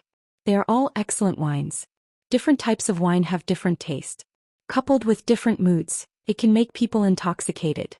Especially in such weather, isn't it better to lie in the snow and drink a mouthful of strong wine better than anything? Yi Daoling laughed and pointed at Fang Yan. You brat, do you want to bring me into a pit? I pulled you over in the middle of the night to listen to you brag about Swallow Dock's good wine? Aren't I more familiar with it than you? Let me tell you, we drank a lot when we were young. The tricks that you guys used to trick girls are all outdated tricks that we used in the past. That's right. Fang Yan nodded. Third uncle is a senior. Naturally, he is much better than us. Tell me. Yi Daoling held the teacup and said. This is not something that can be completed in a short period of time. You must have put in a lot of effort, right? Fang Yan knew that he couldn't avoid it, so he repeated what he experienced from the moment he got off the plane. Of course, he only picked the important parts and said what could be said. As for the reason for the conflict, 99.9% of the responsibility was on Jiang Junling. He was a loser who couldn't bear the oppression and humiliation and had to resist. After listening to Fang Yan's narration, Yi Daoling pondered for a long time. He stared at Fang Yan and said, many people think that Jiang Junling lost because he underestimated his opponent. In fact, he lost because of his ability. You are talented, but they don't want to believe it. Third uncle, I just made a bet with him. Fang Yan said with a smile. I can afford to lose, but he can't. Not everyone has the courage to go on the card table, and it's such an unfair opponent, Yi Daoling said in a deep voice. To tell you the truth, I also wanted to gamble like you before. Maybe I had too many scruples, or maybe I didn't have enough courage. It was best to leave it unsettled and delay it until now. I didn't expect to be pushed by you young juniors this time. Third uncle was ready to go. If we didn't have enough power before, we wouldn't have been able to push it. Yi Daoling looked at Fang Yan with a smile and said, how does it feel to be famous in Yanjing City? Famous in Yanjing City? Why? Do you think it's just a child's game? Yi Daoling smiled warmly. If it's just your child's fight, the heat will disappear after 2 days of discussion. However, there was a position appointment later and more people paid attention to it. It's not an exaggeration to say that you are famous in the capital now. To be honest, I really don't want to be famous. Fang Yan said. However, I'm not afraid even if I become famous. Anyway, I'll hide in Huaqing after the new year. People can say whatever they want, think whatever they want. You're quite cunning. Yi Daoling pointed at Fang Yan and said. However, this time is different from the past. You pushed me, which is equivalent to slashing the Jiang family. I'm afraid the Jiang family won't let it go easily, right? I'll deal with it when it comes. Fang Yan said. If I don't slash them, they won't make it easy for me. Since it's like this, then I'll make them feel uncomfortable. I like fairness. Yi Daoling's gaze seriously examined Fang Yan again. He wanted to see if this young man was bluffing or was truly brave. He was very satisfied with the result. The Fang family has a successor. Yi Daoling praised. This time it's not just your contribution alone. You know this better than me, you guys jumped out and played such a trick. Didn't you just want to force the emperor to abdicate? The Jiang family retreated. It proves that I succeeded in forcing the emperor to abdicate, right? Fang Yan said with a smile. He really wasn't clear about the subsequent events. After he came out of the clubhouse, he met Qin Etian, who was waiting at the door. The two walked along the way. There was no phone call from the house. Of course, his phone was long gone. At that time, when his clothes exploded, he only cared about his crotch. How could he care about other things? He didn't know if Yi Fengxing and the others helped him tidy up properly. Did they peek at his phone after tidying up? It's really worrying. Mr. used the red phone. There's a sentence that was very important. The descendants of the sages shed blood and tears. Who would be willing to die for the country? Yi Daoling said emotionally, No matter what Mr. thinks in his heart, at least he stood up at the crucial moment, and this statement is very powerful. Mr. is the soul of Swallow Dock. Fang Yen said. With him here, he won't let us children be bullied. Yes. Swallow Dock has its mission. Mr. has Mr.'s mission. Since I got a great bargain this time, I naturally have to take up my own mission, Yi Daoling said. Zhu Xian's cultivation was obstructed. I plan to let him go to North Sea to train for 3 years. The sky is high and the sea is wide. Maybe there's another opportunity there. Li Xiaotian isn't young anymore. It's time for him to come out and do something. There's also Ruan Qian. I've seen that child's information. He's smart and careful, but his temper is too soft. I've specially chosen a good place for him. Swallow Dock's younger generation depends on you guys. Fang Yen nodded and said, You're the elder. It's up to you how to arrange it. I think their families won't object. What about you? Yi Daoling asked. You still have to go back to Huaqing to be a teacher? I still have a lot of things to think about.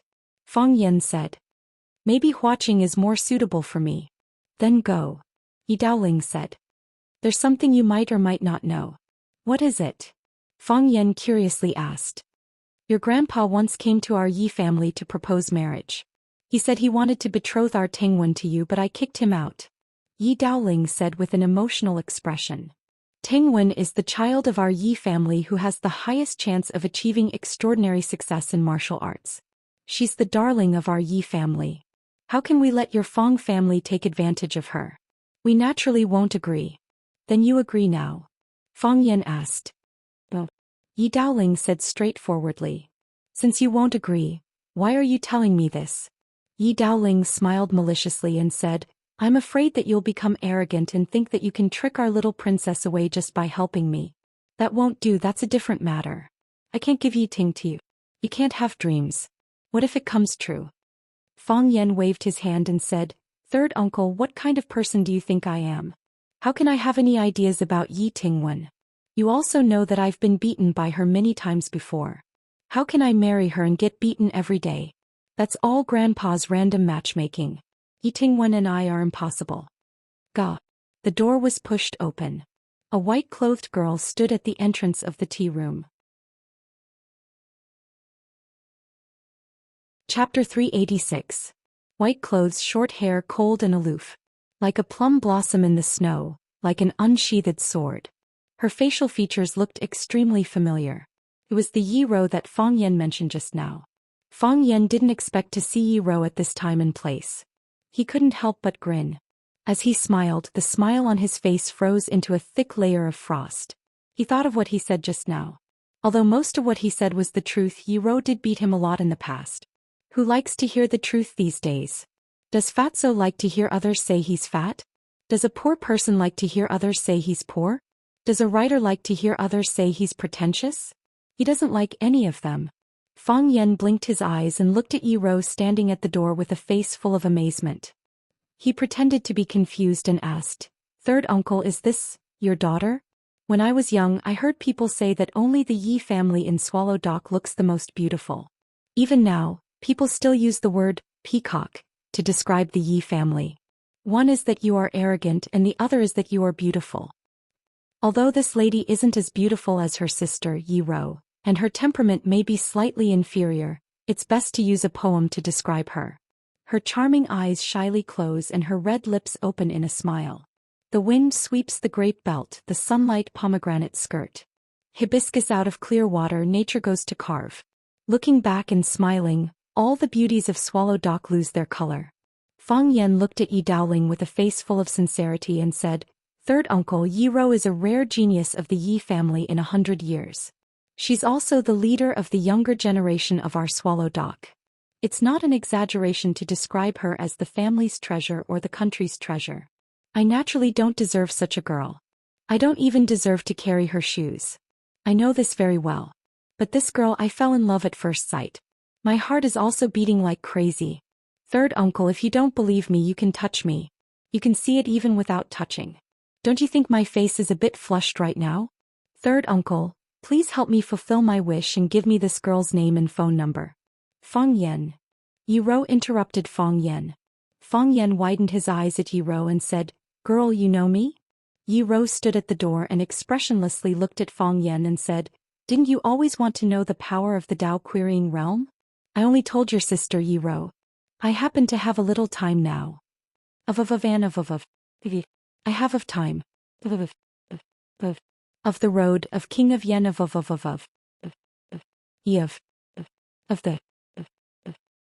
the clang clang clang. The teapot and teacups on the table were swept up by the wind and smashed towards the wall in the distance. Lu Daoling's heart was bleeding. This was the eye of the rain that he got from Jingde Kiln. He was only willing to let people use it to entertain important guests. What was wrong with him today? Why did he take it out to entertain Fang Yan? It wasn't like he didn't know that this pair of enemies would fight whenever they met. Kacha kacha. The porcelain hit the wall and shattered, and the thin porcelain bowl turned into pieces. The wind was strong and Fang Yan's hair and clothes were blown away. The wind and waves were like knives. The air in front was emptied, and the energy coming from behind was Yi Gentle's real killer move. Fang Yan didn't take it head-on.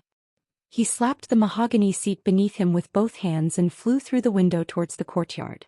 Yi Rou struck out with her palm again.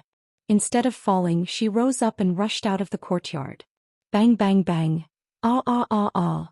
The battle outside was in full swing, and from time to time Fang Yan's miserable cries could be heard. Yi Daoling held the teacup in his hand and leisurely drank the hot tea in the cup.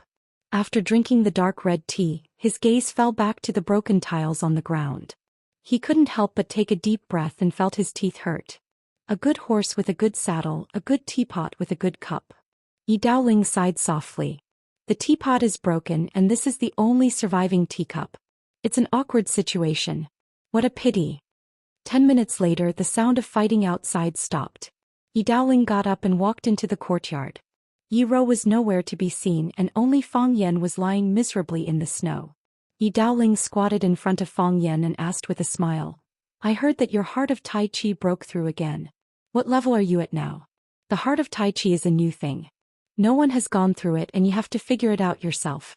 Logically speaking, you shouldn't have been beaten so badly by Rou, right? If the one lying here was Yi Rou, what would you do? Fang Yan asked. This question is really awkward. I would probably get the guards to drag you out and shoot you. Yi Daoling said lightly. This place was heavily guarded and every small building was guarded by guards. Yi Daoling's words were honest. Then how do you still have the nerve to ask me why I lost so badly? Fang Yan roared. This is your Yi family's territory. Can I beat her up? It's not a big deal for a man to be beaten up by a woman. Yi Daoling said. Besides, not everyone is qualified to be beaten up by Rou. I watched her grow up and I've never seen her beat anyone up like this. You are indeed luckier than others. Fang Yan looked at Yi Daoling with a bitter mouth and said, "Third uncle, why are you doing this?" What do you mean? Yi Daoling looked innocent. We were chatting and casually asked a few questions about your feelings. Is there some unspeakable secret? You tricked me. Fang Yan said. Yi Daoling chuckled and said, I learned from you. Your Yin family's kids' methods are much darker than mine. I represent justice. Okay, I'm better at this kind of official article than you. Yi Daoling interrupted Fang Yan's words and said, Justice represents living, evil is only because you are already dead. Fang Yan felt that these people really understood the essence of this world better than him. Yi Daoling patted Fang Yan's shoulder and said, It's late, go back to sleep. I think I'm injured. Can I rest here for the night? Fang Yan asked. No. You don't have to specially prepare a room for me. Just let me and Yi Rou stay in the same room. Fang Yan said.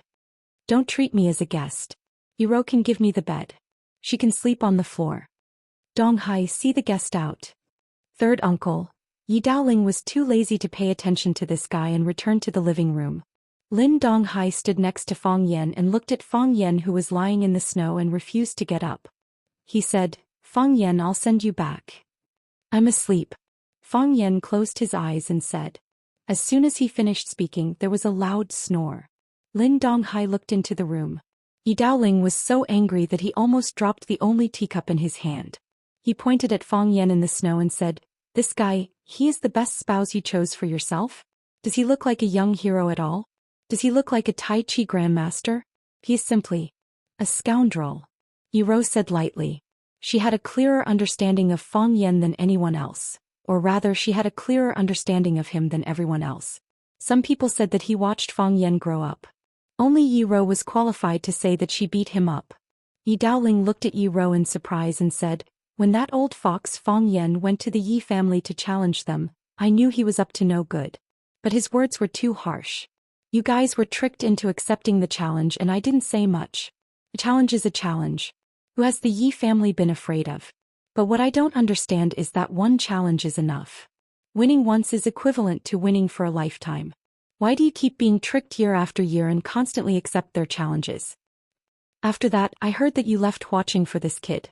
I also know the details of you challenging the Thousand Leaves military department for him. You convinced the elder ancestor to allow him to go in and kowtow. In these few years, has the elder ancestor seen any other child? Only a few elders of the older generation would meet and chat for a long time during the New Year and other festivals. Later, you accepted his invitation and were brought around by that kid all over Swallow Dock. The family had no choice but to take a stance on your matter. I went back a few days ago to visit the old ancestor and also to discuss your matter with your father and second uncle. The old ancestor said that she wouldn't get involved in your matter. Even if she didn't get involved, your father and second uncle and I still had to get involved. My attitude is still the same as before. I don't agree with the two of you being together. Rou, your personality is light and your thinking is simple. You are wholeheartedly pursuing the martial Dao and we also hope that you can shine on this Dao. If you can enter the Dao-seeking realm or go a step further and enter the legendary heavenly Dao realm, it will naturally be of great help to our Yi family. We all have selfish motives for this. Another reason to object is that we feel that Fang Yan isn't suitable for you. Although I call him a scoundrel, this kid is enlightened at a young age. His heart of Taiji has broken through twice and his strength isn't below yours. This time he plotted in secret and forced the abdication of the Maple Leaf Society. Not only, sir, how many people in our Swallow Dock have been played by him. He's the type of person who can control clouds and rain with a flip of his hand. But it's because he's too smart, too full of ideas and too ambitious that we feel that you can't be with him. Chapter 387. Yi Daoling had a smile on his face and looked like he was trying his best to persuade him. He said, "You are stubborn and unwilling to admit defeat. So you need a more gentle man. He can take care of you, assist you and protect you with peace of mind. What you need is not a storm but a gentle breeze and drizzle. Not a stormy sea, just a sunny day." Everything in the world pays attention to the complementarity of yin and yang. Emotions are the same. Your temperament is too rigid, so you can't find another more rigid one. Chopping cotton with a kitchen knife, the knife doesn't fall but the cotton still falls. A rock colliding with a rock. That would result in both sides suffering heavy losses and being smashed to pieces. I think Bai Xiu is not bad, right? Of course, I'm not saying you have to choose Bai Xiu. We have many talents in Swallow Dock, and young heroes are everywhere in Four Corner City. Take your time and you will find a suitable one, right? There is another reason to object. Yi Rou looked at the knight outside the door and said softly. "What?" Yi Daoling asked. "You're afraid?" Yi Rou said.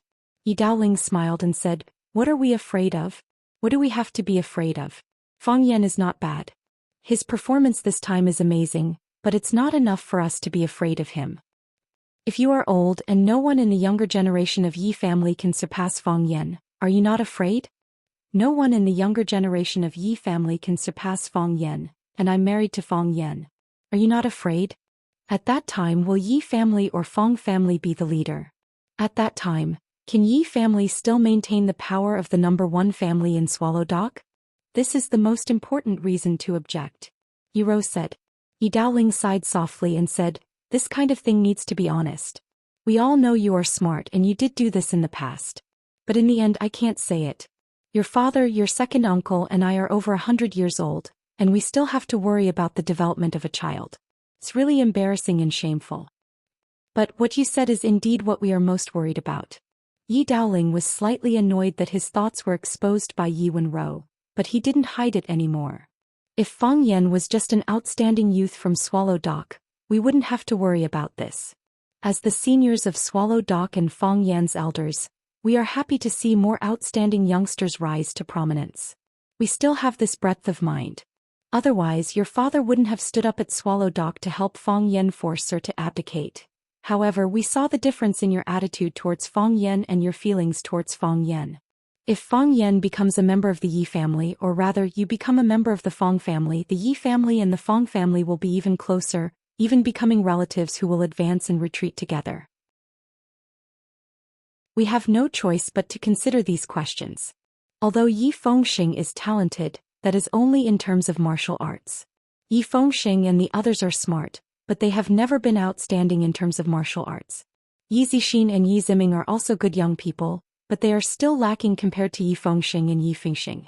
Yi Xiaoya and Yi Xiaoyan are both children, and they look obedient and sensible. They might have a bright future. However, they are still too young. You are the most perceptive in our Yi family, and you are also well versed in worldly affairs. You are a top talent in both strategy and martial arts. Only you can compete with a monster like Fang Yen. However, you treat him differently. Just as you know, Yi Fengxing sees him as a big brother and only follows his lead. If you marry into the Fang family, the two of you will help each other and cooperate with each other. At that time, will the Yi family still be able to maintain its position as the #1 family in Swallow Dock? The relationship between the Yi family and the Fang family. Will the Yi family lead the Fang family, or will the Yi family become the Fang family's vassal? Can't the elder ancestor see the hidden danger? However, the elder ancestor said that she won't get involved in this matter. She won't say anything and she won't say anything. She can choose not to participate, but the elder ancestor is a woman after all. She can't bear to see her favorite child being wronged. However, us men of the Yi family, can we not get involved? Can we not stand up and oppose? When Wan, protecting the Yi family is our responsibility. It's not convenient for your father to say it and your second uncle doesn't want to say it, so let me be the bad guy. Yuan Wan sighed softly and said, you are worried that you can't protect it, worried that the owner of the Swallow Dock will change, so you came to restrict my freedom. Is this your way of protecting? Yi Daoling smiled and said, I know you look down on this cheating method and I also know you think third uncle is despicable and shameless. When Wan, this world is really not as simple as you think. You think it's black or white, right or wrong, friend or foe. No, it's far more complicated than you think. Although I am not as good as you on the path of martial arts, I am very clear that it is countless times more complicated and difficult than climbing the path of martial arts. Can you understand? I understand. Yuan Wan said. You are the pride of our Yi family. Yi Daoling said with relief. You are also my pride. Yuan Wan glanced at Fang Yen who was lying in the snow and said, give him a blanket. Then she turned and walked to her room on the second floor. Yi Daoling's face was full of bitterness and said, you still don't understand. Of course Fang Yen wouldn't sleep in a snow nest. While no one was paying attention, he quickly climbed up the pillar to the second floor, then turned over and jumped into Yuan Wan's room. Yuan Wan laid on the bed as if she was already asleep, not moving at all. Fang Yen closed the window, glanced at the layout of the room, then spread out the blanket in his arms to the corner of the room, then consciously fell asleep on the ground. Yuan Wan. Fang Yen called out. I'm asleep. Yuan Wan said. A smile appeared on Fang Yan's lips as he said, good night. Yuan Wan didn't reply and Fang Yen didn't speak either. One was sleeping on the bed and the other was lying on the ground. The two were so close that they could hear each other's breathing. However, the room was silent. At first it was difficult for Fang Yen to fall asleep. It was the first time he lived in the same room with Yuan Wan, so he was naturally excited. But when he heard Yuan Wan's breathing becoming more and more stable, he knew that Yuan Wan was really asleep. She wasn't worried at all that he would do anything to her. This made Fang Yen feel like he was a failure. As a man being ignored by a woman like this, wasn't this too shameful? Fang Yen quickly abandoned this thought, thinking that as a man being trusted by a woman so much, in fact, wasn't it a glorious thing? How could a man not be a little aggressive and dangerous? Did she treat you as a pet or a best friend? Fang Yen was irritated and accidentally fell asleep. When he woke up, the sky was already bright. The beauty on the bed was nowhere to be found, leaving behind a fragrant room. Fang Yen ran to the bathroom to wash up. There was a toothbrush and a white cup on the sink. The dark blue toothbrush in the white cup looked very beautiful. There were spare toothbrushes in the cabinet, which seemed to be specially prepared for Fang Yen. Fang Yen hesitated for a long time, but he didn't choose the new toothbrush that hadn't been opened. Instead he held the white toothbrush in his hand. I can't waste it, Fang Yan thought. So he secretly smeared toothpaste on the white toothbrush and happily brushed his teeth. As expected, the toothbrush used by others was really easy to use. Not only was the hair soft, but there was also a residual fragrance on it. After brushing his teeth, he felt refreshed and his happiness index doubled. Holding the white toothbrush, Fang Yan looked at it from left to right and put it in front of his nose to smell it from time to time, feeling that he was really cute. After washing his face with Yi Wenwan's towel, Fang Yan reluctantly walked out of the bathroom. He went downstairs to the living room and saw Lin Donghai sitting on the sofa reading the newspaper. Seeing Fang Yan go downstairs, Lin Donghai closed the newspaper in his hand and said, "There's breakfast on the table." "Thank you." Fang Yan ran to the table and sat down. As expected, there was delicious breakfast on the table. There was porridge that had been boiled to a pulp and a large plate of steaming white steamed buns. There was a small plate of green vegetables and a small plate of pickled vegetables. It was appetizing at first glance.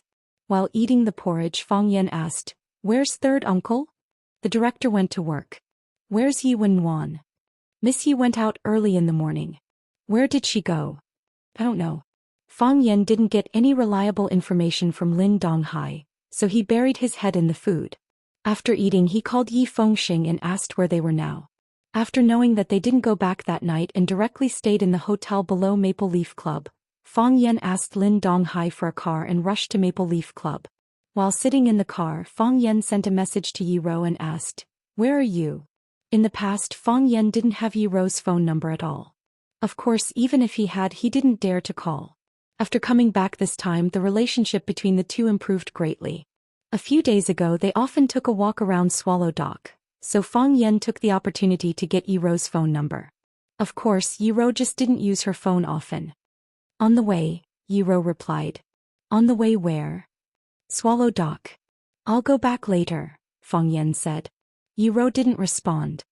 "If I knew you were going back, I would go back with you. It's good to have company," Fang Yan said. "I drove here," Fang Yan added. Yi Ro still didn't respond. Yi Ro was a goddess. It was normal for a goddess to ignore a loser's message. However, Fang Yan still felt hurt. So Fang Yan used his trump card and said to Yi Ro, "I used your toothbrush." Chapter 388.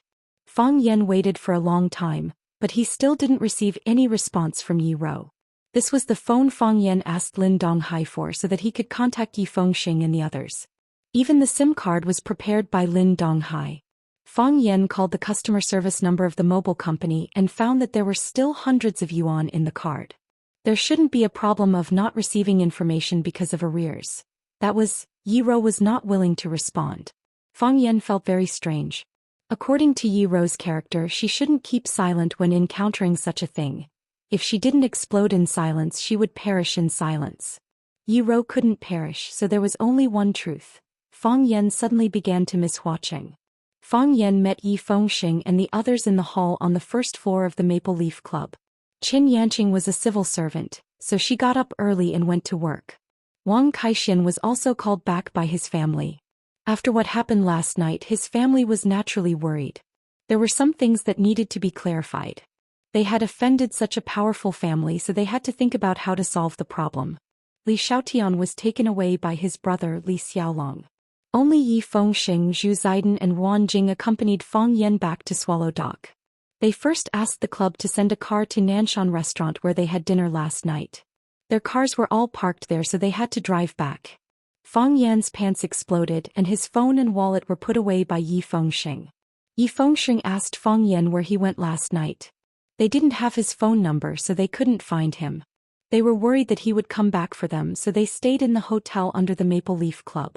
They even helped Fang Yan get a room, but they didn't expect that Fang Yan would return after waiting for a whole night. Fang Yan didn't hide it. He said with a smile, "Your third uncle sent someone to take him away." "My third uncle?" "Yes, Yi Daoling." "Yi Daoling." Fang Yan nodded. "Why did he call you?" Yi Fengxing asked with a puzzled expression. Then he instantly understood and smiled. "I've received a call from my family. I really have to thank you for this. Third uncle probably didn't expect that this big pie would fall on his head, right?" What are you thanking me for? Fang Yan asked with a smile. This is the result of everyone's hard work. This is Swallow Doc's victory. Zhu Xian was also very happy and said, exactly. Third uncle also came from Swallow's Dock. In the future, if Swallow's Dock has any problems, won't he stand up and speak up for us? We won't be bullied by others, Wan Qian said with a chuckle. Fang Yan looked at Zhu Xian and said, Third uncle also has arrangements for you. I'm afraid Zidan will go to the North Sea after the new year. I hope you can find some inspiration there. Xiao Tian also had to go out to work, so he would probably be assigned to work for third uncle. Wan Qian also wants to come out, but as for where he placed it, third uncle didn't say, so I can't ask. Sounds really mysterious. What about me? What about me?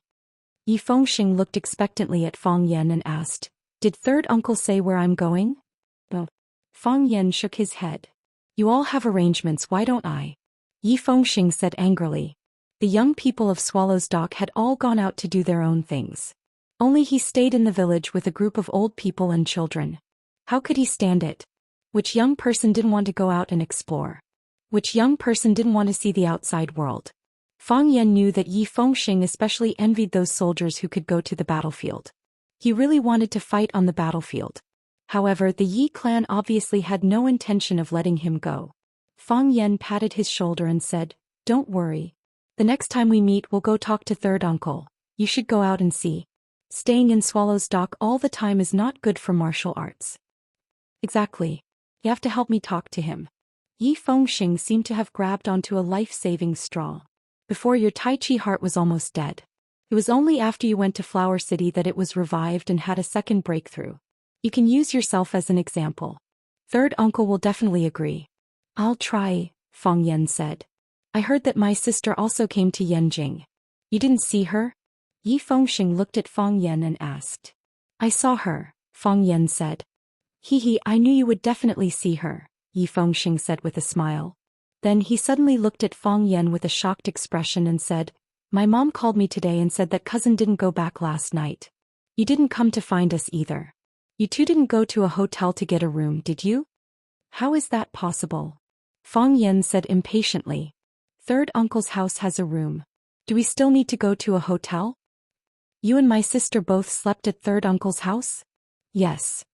You too, don't misunderstand, Fang Yan hurriedly explained. Although I slept in the same room as your sister, she slept on the bed and I slept on the floor. We didn't do anything. Yi Fengxing's face was purplish red. He looked very uncomfortable.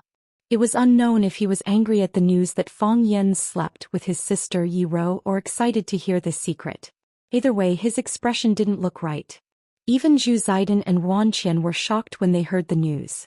They stared at Fang Yan with wide eyes and faces full of disbelief. You really slept with Yi Ro? He said he didn't do anything, Wan Qian said. We slept in the same room and didn't do anything. Do you think we'll believe you? You're not a decent person. I can't do anything if you don't believe me, Fang Yan said helplessly. Fengxing, use your phone to call your sister. Yi Fengxing obediently took out his phone and casually asked while searching for the number. Why? She's at Swallow Dock, so I won't be going back for now. Why? I used your sister's toothbrush to brush my teeth this morning. I told her, but she didn't react at all. I feel like something's wrong, Fang Yan said.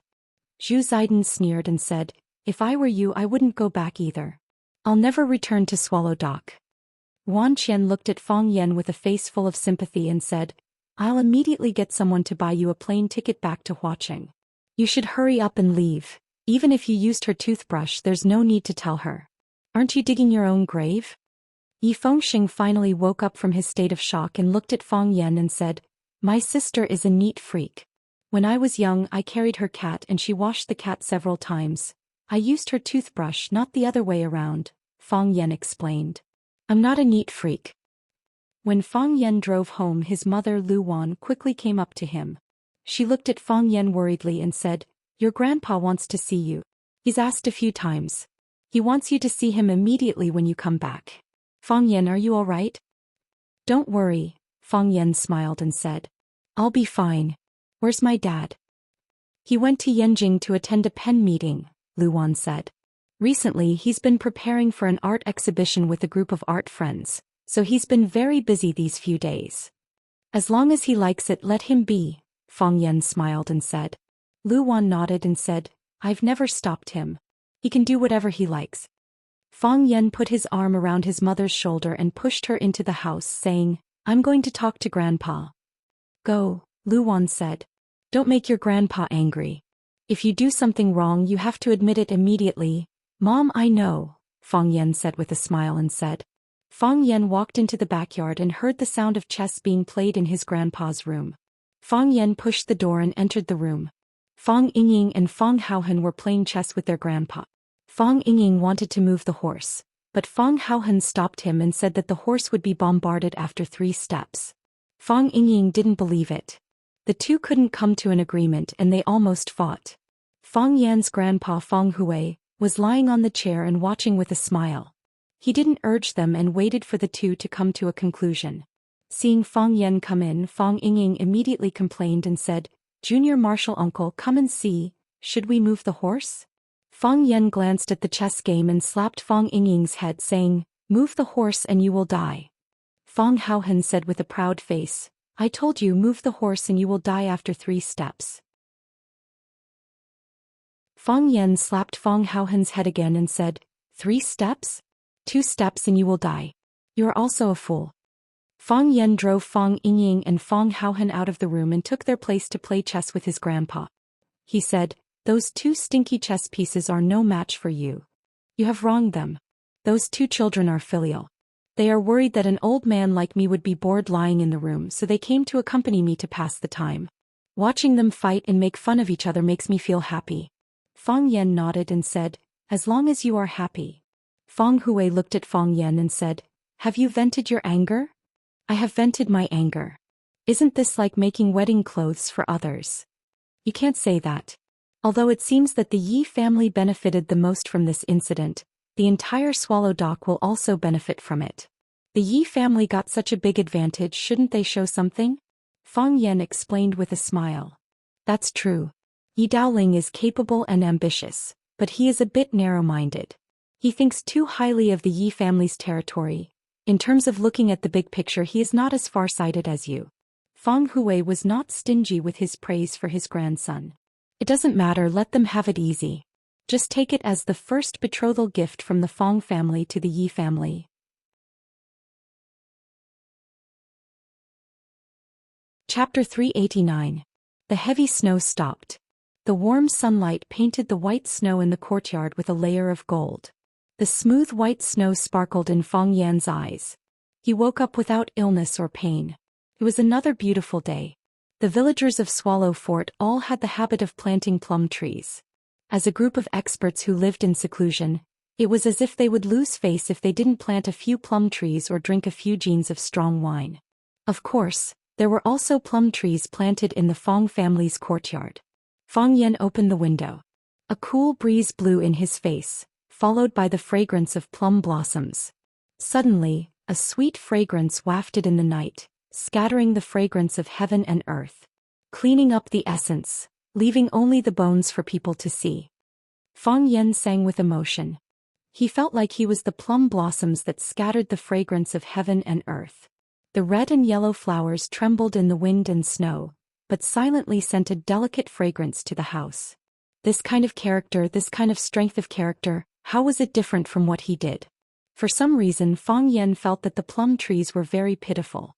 He said to Fang Yingxiong, who had secretly pushed open the door and stuck his head out to look, Yingxiong, go and tie some straw to the plum trees to keep them warm.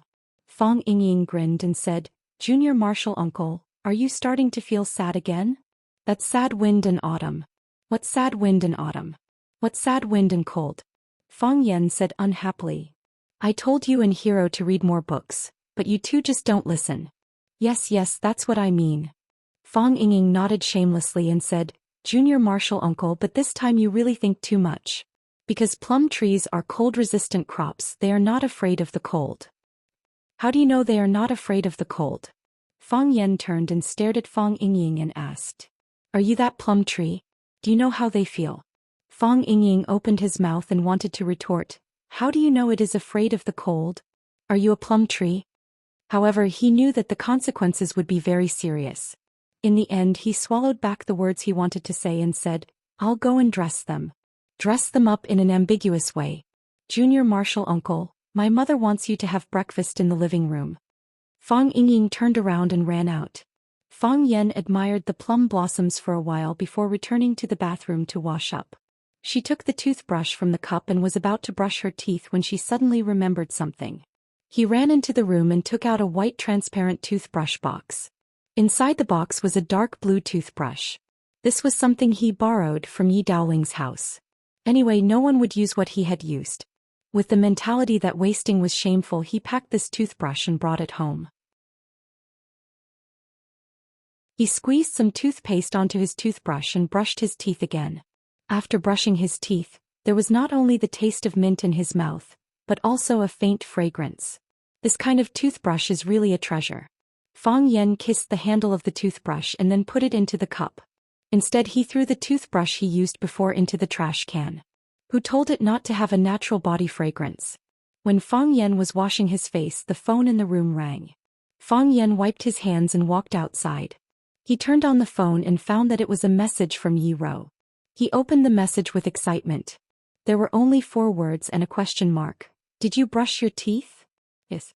Fang Yan replied happily. He thought that this woman was really smart. She even guessed that he had just brushed his teeth. Did you use that dark blue toothbrush? Yi Rou's message came quickly. Her typing speed was not slow at all. Fang Yan's handsome face was slightly red. Thinking that Yi Rou was not in front of him, he returned to normal and replied with a little embarrassment. Why do you ask? Worry. Worry about what? That toothbrush fell into the toilet, Fang Yan said. Fang Yan sneered and replied, Do you think I am an idiot? Do you think I will believe such a stupid lie? Even if you want to disgust me, you have to find a convincing reason. Do you smell fresh after brushing your teeth? That's right. Fang Yan grinned. I knew it. How could a violent woman like you not have any reaction when encountering such a thing? Turns out that you just realized it. But isn't it too late to react now? You know, that toothbrush is already in my hands. I can't return it. Come and hit me if you can. That's the smell of the orange brand toilet disinfectant, Yi Rou replied. Fang Yan's face turned pale. Impossible. Fang Yan's hand trembled as he typed these 3 words. He didn't believe it. He was still struggling to survive. Otherwise, why would the smell be so strong? Yi Rou asked. Fang Yan's face was full of fear. A strong feeling of discomfort appeared in his stomach. He started to believe Yi Rou's words. Yes, Yi Rou usually didn't stay at Yi Daoling's house. That toothbrush might have just been unsealed. A toothbrush that had been used once. Even if it was stained with Yi Rou's fragrance, it shouldn't have such a strong orange smell. Moreover, the residue of the first use was normal. Wasn't it abnormal for the second use to have such a strong smell? Who would have such a strong smell on their body? Yi Rou sent another message. She was very patient. She had to convince Fang Yan until he believed her. Fang Yan didn't reply to this message. He didn't even dare to open it. Do you think I am the fragrant concubine? Yi Rou's words came through the phone. It was like a dagger stabbing into Fang Yan's heart. Fang Yan couldn't hold it in anymore. He laid on the edge of the toilet and vomited. In the woods by the shore of Shihizi, 2 beautiful girls were taking a walk in the snow. The cold wind in the morning was bone-chilling. Taking a breath would freeze people's hearts and lungs. However, these 2 girls didn't care at all. This kind of temperature was indeed not a difficult problem for them to overcome. Their physiques were originally better than ordinary people. Even some sturdy men were far inferior. Sister, guess what he is doing now? The girl with a red down jacket, blue jeans and small leather boots asked playfully. The girl had a round face, round eyes, snow-white skin and a cute appearance. She looked very young and was in the best period of her first awakening of love. Girls at this stage were still full of fantasies about love. Whether it was someone else's or their own, they felt that it should be as beautiful and unforgettable as a fairy tale. Vomit. The girl with white leather and white pants said. The simplest sportswear couldn't hide her ethereal temperament. It was like a fairy in the snow. It was the master of the world of wind and snow.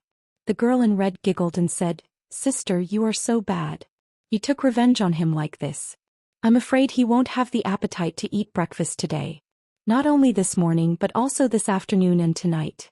He won't be able to eat for a few days. Make him vomit all the bile in his stomach. Yizi was Yi Rou's cousin and the youngest daughter of third uncle Yi Daoling. Yizi was a student of Yanjing Shuimu University. After the holidays she ran to her hometown Yanzhou for a vacation. Last night Fang Yan forced her to abdicate. Although Yi Daoling received a phone call from his family, there were still some things that couldn't be explained clearly. Therefore Yi Rou was ordered to go to Yanjing to talk to Yi Daoling. Through Yi Rou's narration Yi Daoling had a clearer understanding of the importance of Fang Yan in this incident. Therefore Yi Daoling ordered his assistant Lin Donghai, who was also from Yanzhou, to bring Fang Yan to his home. Fang Yan and Yi Rou met at Yi Daoling's home. Because of Fang Yan's unreasonable behavior, the two even lived in the same room. Although they got along harmoniously and there were no hot-blooded or melodramatic incidents, on the way back to Yanzhou, Yi Rou received a message from Fang Yan. I used your toothbrush to brush my teeth. Yi Rou was ashamed and angry. If Fang Yan was by her side she would definitely beat him up again. After returning Yizi found Yi Rou's strangeness. Under her questioning, Yi Rou finally told the truth to this younger sister who was a few years younger than her but could confide in her. Yizi suddenly had an idea. She said that she would never let her sister suffer. She must make Fang Yan, that bad guy, pay a painful price. Therefore the two went out early and began to implement the revenge plan they had discussed. Yi Rou said expressionlessly, I just don't want him to continue using that toothbrush. She knew that if it weren't for this morning's incident, Fang Yan would have continued to use that toothbrush and that toothbrush. Moreover, that toothbrush was indeed the toothbrush she used. Yizi smiled and said, Sister, have you thought about it? Why does Fang Yan want to use your toothbrush? For revenge, Yi Rou said. For what? For hitting him. Ah, is he that kind of person? A long time ago when you were young, Yi Rou said with anger in her eyes. That year after I defeated him in a martial arts competition he bribed Yi Fengxing to sneak into my room and use my toothbrush to brush the toilet. Oh, how could he be so shameless? How could he do such a thing? Yizi said angrily. She clenched her small fists and asked, Sister, have you used that toothbrush? If you have, isn't it too disgusting? Oh, Yi Rou said. I knew it. Sister, you are so smart and won't be fooled. Yizi looked at Yi Rou with admiration and said proudly. It's not that I'm smart. Yi Rou blushed. I didn't expect that he would take revenge on me in such a way. It's so childish.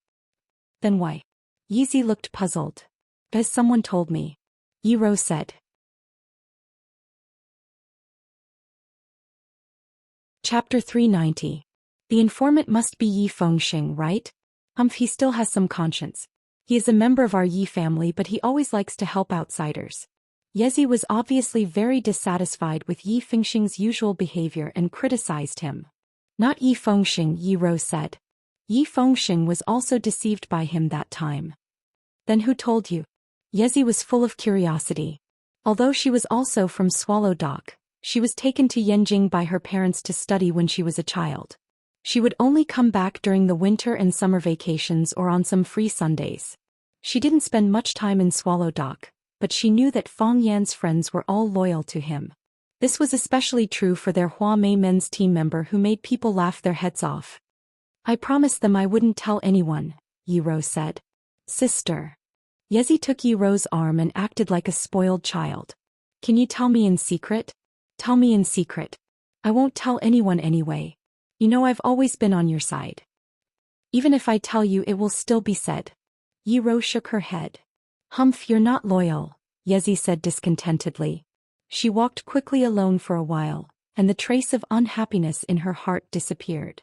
She came back with a smile and said, Sister, does Fang Yan like you?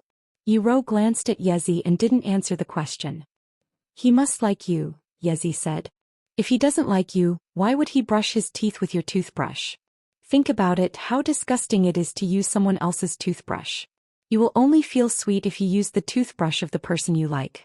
Humph, I won't like him. Right? Yi Rou glanced at Yizi and said, I'll try my best. What do you mean? Yizi looked at Yi Rou in surprise. Sister, don't tell me you like Fang Yan. He is so annoying. Yi Rou was silent. Yezi sighed and said, I never thought that one day I would have to call Fong Yen brother-in-law. You're not allowed to tell him that I helped you take revenge today. If he finds out, he won't let me live a good life because of his narrow-mindedness. Yi Rou smiled and said, he already knows. Why? Because you replied to his message, Yi Rou said. If it were you, what would you do? Just beat him up when we meet, Yi Rou said lightly. When Fong Yen walked into the living room, his father Fong Yixing and his mother Lu Wan were already having breakfast at the dining table. Just like before, Grandpa ate alone in his own room.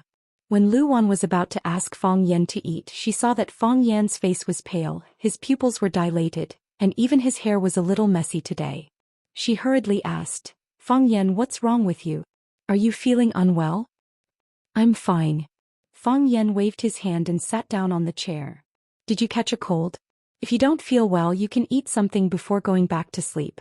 Fong Yixing scooped a bowl of corn porridge and placed it in front of Fong Yen. He also picked up a meat bun from the plate and placed it in front of Fong Yen. There was a hole in the meat bun and rich oil flowed out. Fong Yen glanced at it and felt his stomach churning. He lay on his stomach and retched a few times, but nothing came out. The contents of his stomach were all vomited out. Fong Yixing and Lu Wan were shocked. Lu Wan walked over and touched Fong Yan's back, saying, Fong Yen, are you okay? If you don't want to eat, go to bed and lie down for a while. Fong Yixing grabbed Fong Yan's arm, felt his pulse and said, his pulse is calm. He should be fine. Maybe he's too tired. He'll be fine after a rest. I'm fine. I just ate something I shouldn't have. Of course Fong Yen knew he was fine. He pushed the meat bun away, picked up the bowl of corn porridge and gulped it down. Only then did he feel some heat and strength in his body. He pushed the chair away and stood up, saying, you guys eat slowly. I'm going to talk to the heroes. Fong Yingying and Fong Haohen were making straw dolls in the yard. They wrapped the straw dolls around the tree trunks, so that the plum trees wouldn't be frozen to death by the rare snow and ice. Today's winter was indeed colder than in previous years. Seeing Fong Yen coming out, Fong Yingying said to take credit, Junior Marshal Uncle, have you eaten? Just wait for a while. We'll finish wrapping 2 more trees. That way they won't be frozen. I thought about it seriously when I was dressing them just now. Everything is alive. Although I'm not a plum tree, I can understand their feelings. We human beings are afraid of heat and cold, and so are these living trees. What's the difference between them and us? Thank you for your advice. I think my Tai Chi is going to improve to a higher level. Fong Haohen looked up at Fong Yingying and said, I've figured it out too. I think I'm going to make a breakthrough. Maybe I'll have the heart of Tai Chi after this breakthrough. Fong Yen was very satisfied with Fong Yingying and Fong Haohen's attitudes. He said, the ancients said that humans are not plants. How can they be emotionless? In fact, the ancients are wrong. Don't plants have feelings? Don't they have souls? They could also be happy, they could also be sad, they could cry, they could also be hurt. They will experience the friendship between brothers, encounter the love between men and women, and bear the cold betrayal. By the way, what's Yi Gentle's phone number? 136, Fong Yingying answered. After saying the 3 numbers, he realized that something was wrong. He looked at Fong Yen in horror. Fong Haohen looked at Fong Yingying as if he was looking at an idiot. He thought to himself, with such an IQ, how can we be called heroes? Fong Yen looked at Fong Yingying coldly and said, say it. Go on. Fong Yingxiong blinked his innocent little eyes and thought for a while. Then he slapped himself on the forehead and said, look at my pig brain, I actually forgot such an important thing. What's behind it again? I haven't contacted Miss Yi for a long time. I even forgot her phone number. Fong Haohen, do you know her? I don't know. Fong Haohen denied firmly. He didn't want to be involved in this matter. I've never contacted Miss Yi alone. She's Junior Marshal Uncle's opponent. Only Junior Marshal Uncle can contact her. That's impossible. Fong Yingying didn't want to let Fong Haohen escape. In times of danger, you don't want me to die. I peeked at your phone a few days ago. I saw Miss Ye's phone number on it. Oh yes, you deliberately marked Miss Ye's name with pinyin. Pabir. These 3 letters should represent Miss Yi, right? Why didn't you just write Miss Ye's name? Is there some secret that can't be seen? I'm hot. Fong Haohen said. YWR represents these 3 words. Junior Marshal Uncle is smart and wise. He's a genius. Do you think he will believe your lousy excuse? Fang Yingying said with a sneer. Fang Yingying. Fang Yen shouted. Plop. Fang Yingying knelt down in front of Fang Yen. He hugged Fang Yan's leg and cried, Junior Marshal Uncle, kick me to death.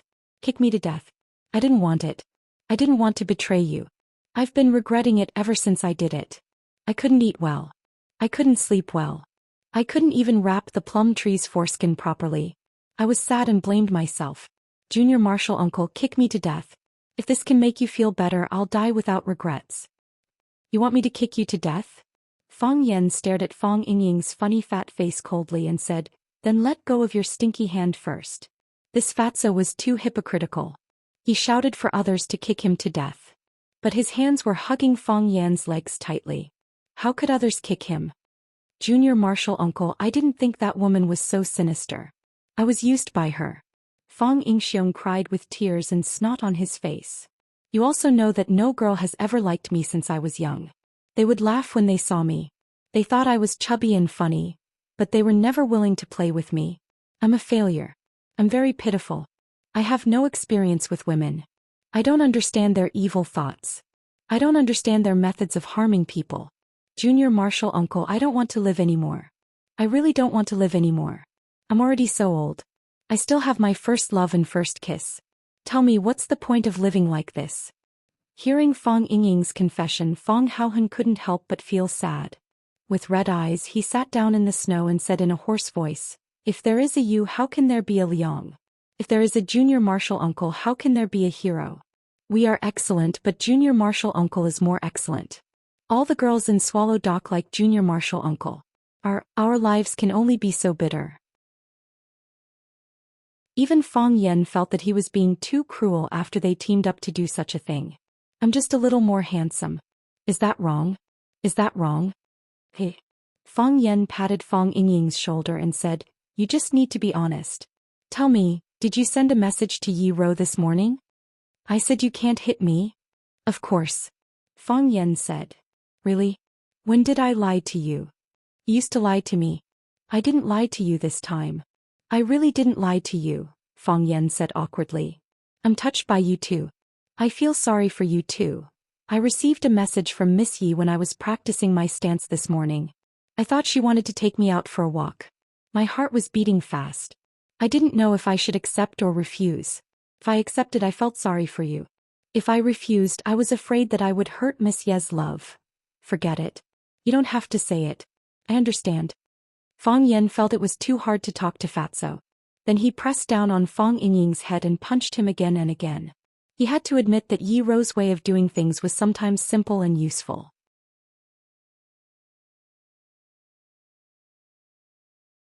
Chapter 391. The teacher came back with a dung basket. From afar he saw a figure kneeling at the door of his hut. He narrowed his eyes and walked over slowly.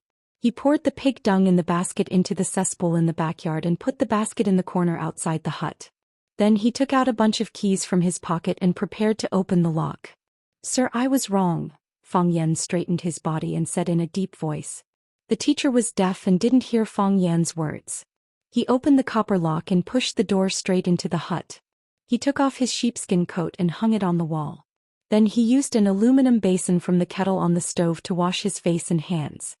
His face and hands were steaming, and the chill on his body was also dispelled a lot. The teacher opened the old teapot on the square table that had a hole in it. He grabbed a handful of broken tea leaves and threw them into the teapot. Then he took the antique bottle with the words "Serving the People" printed on it and poured water into the teapot. There were no complicated steps to make tea. It was simple and crude.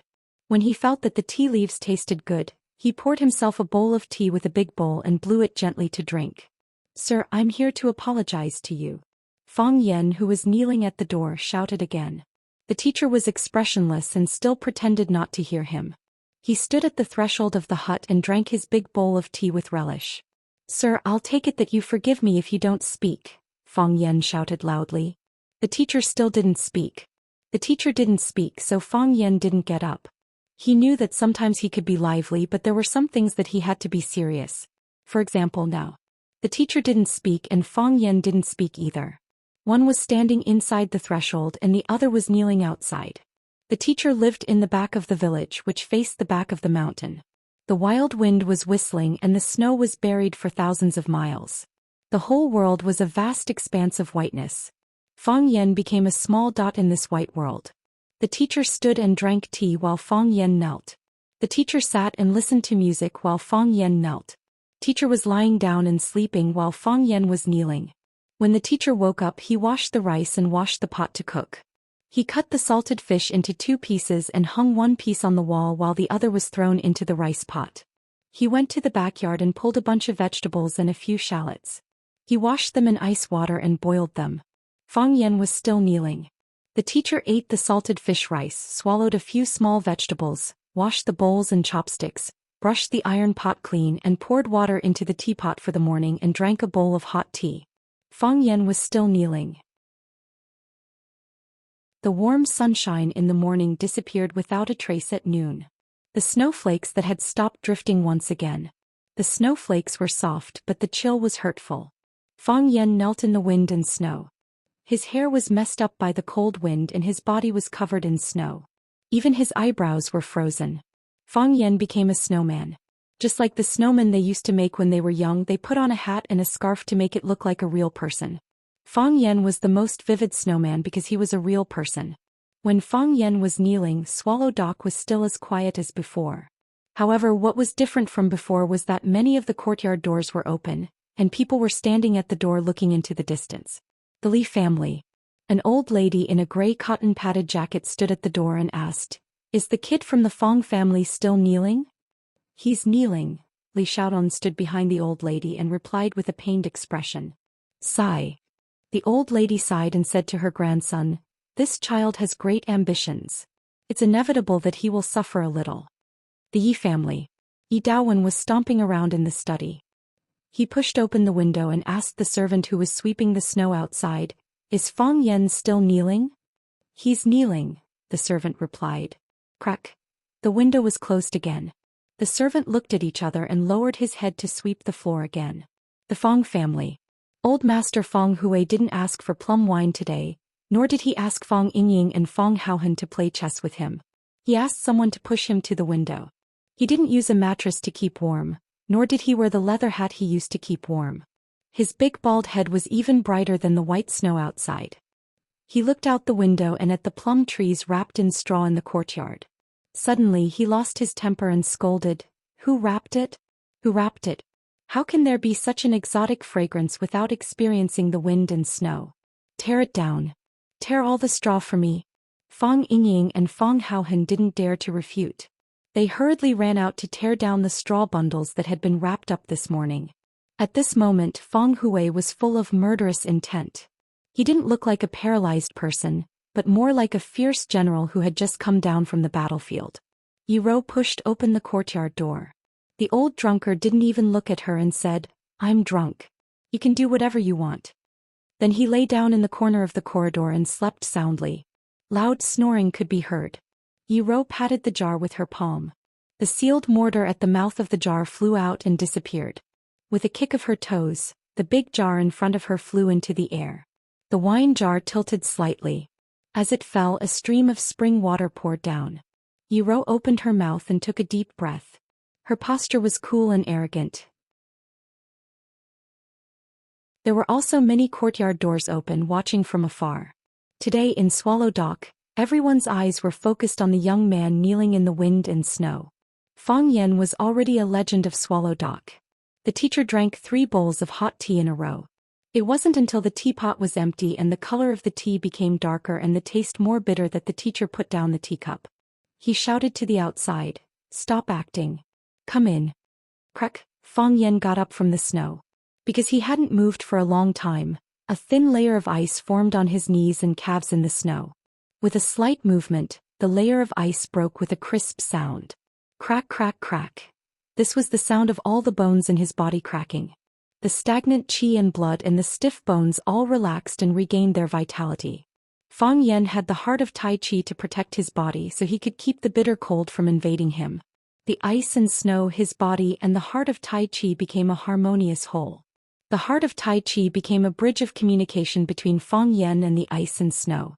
It transformed the ice and snow into a kind of energy and transmitted it to Fang Yan, so that Fang Yan could touch it gently and comfortably, instead of directly experiencing the attack of the bitter cold. Of course, if he had inner strength, he could also transform it into heat to resist the bitter cold and burn the ice and snow. However, the heart of Tai Chi was natural, and using inner strength to resist the cold consumed more mental and physical strength. It was difficult to maintain. This was also the reason why the heart of Tai Chi was more valuable than the other internal mental cultivation methods or strength techniques. When Fang Yan moved, the snow on his body fell, the frost on his eyebrows disappeared, and he became a living person with flesh and blood. There was an iron sword stuck in his back, the hilt facing down, the tip of the sword pointing up, hanging diagonally on his back. Fang Yan walked into the small room and said to the teacher, "Teacher, I have come to apologize to you. What did I do wrong?" The teacher asked. "Fang Yan is young, so I shouldn't have made the decision to force Teacher Gong," Fang Yan said seriously. The teacher looked at Fang Yan and said, "You didn't make the decision on your own. You have been planning this for a long time." Fang Yan knows his mistake. Fang Yan lowered his head and admitted his mistake. "Fang Yan, now that you've forced Swallow Dock to abdicate, the entire Swallow Dock will move because of you. Have you ever thought that while you're fighting for Swallow Dock's benefits, you're also pushing Swallow Dock to the world? Is this good or bad for Swallow Dock?" In ancient times, there was the right to release troops with a cup of wine. There was also the saying, "When the cunning hare is dead, the hound is cooked, and when the birds are gone, the fine bough is hidden." When the country is in trouble, we use our swords to solve the problem. When the country is peaceful, we bury our swords and plow the fields. We are all martial artists, wholeheartedly practicing martial arts and seeking the way, living a peaceful life. Peaceful and beautiful, reproducing for 1,000 years. Isn't that good? 30 years of fame and glory, dust and soil, a beautiful dream of a golden bridge, all for nothing. What are we fighting for? What are we fighting for? "Teacher, I know my mistake." Fang Yan lowered his head even more. "You are not wrong." The teacher shook his head. Young people with lofty words and lofty aspirations, who doesn't want to kill the enemy on the battlefield? Who doesn't want to be famous everywhere? Who doesn't want to carve a stone to record their achievements and write their name on the stone tablet at the entrance of Swallow Dock? My duty is to protect the continuation of the bloodline of Swallow Dock, to ensure that the loyalty of Swallow Dock will not change, and that the martial arts will not decline. So I hope to keep a low profile and remain silent. Just like I have been for hundreds of years, willing to be forgotten by the world. You have chosen another path, one that is aggressive and cruel. There is no right or wrong, but have you thought clearly which path is more suitable for Swallow Dock?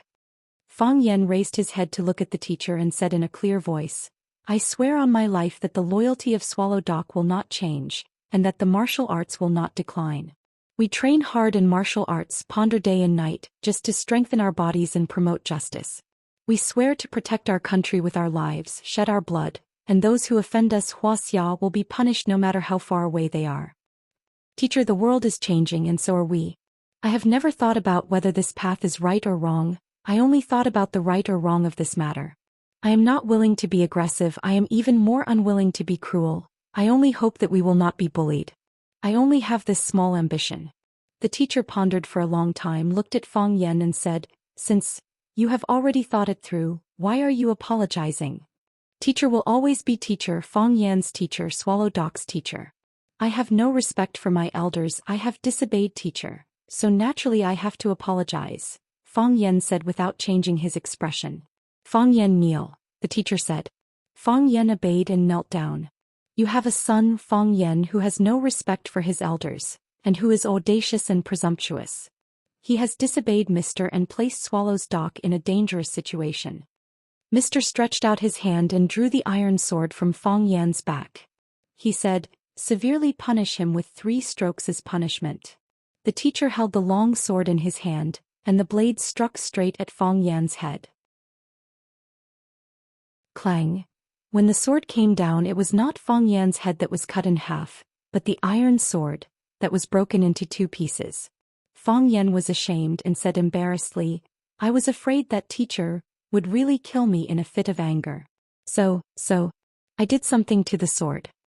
The teacher held the sword hilt and was stunned for a long time before he said helplessly, "In ancient times, There was Zhou Xian who carried the sword on his back, and today there is Fang Yan who carries the sword. Go back. Go back. I can't teach you.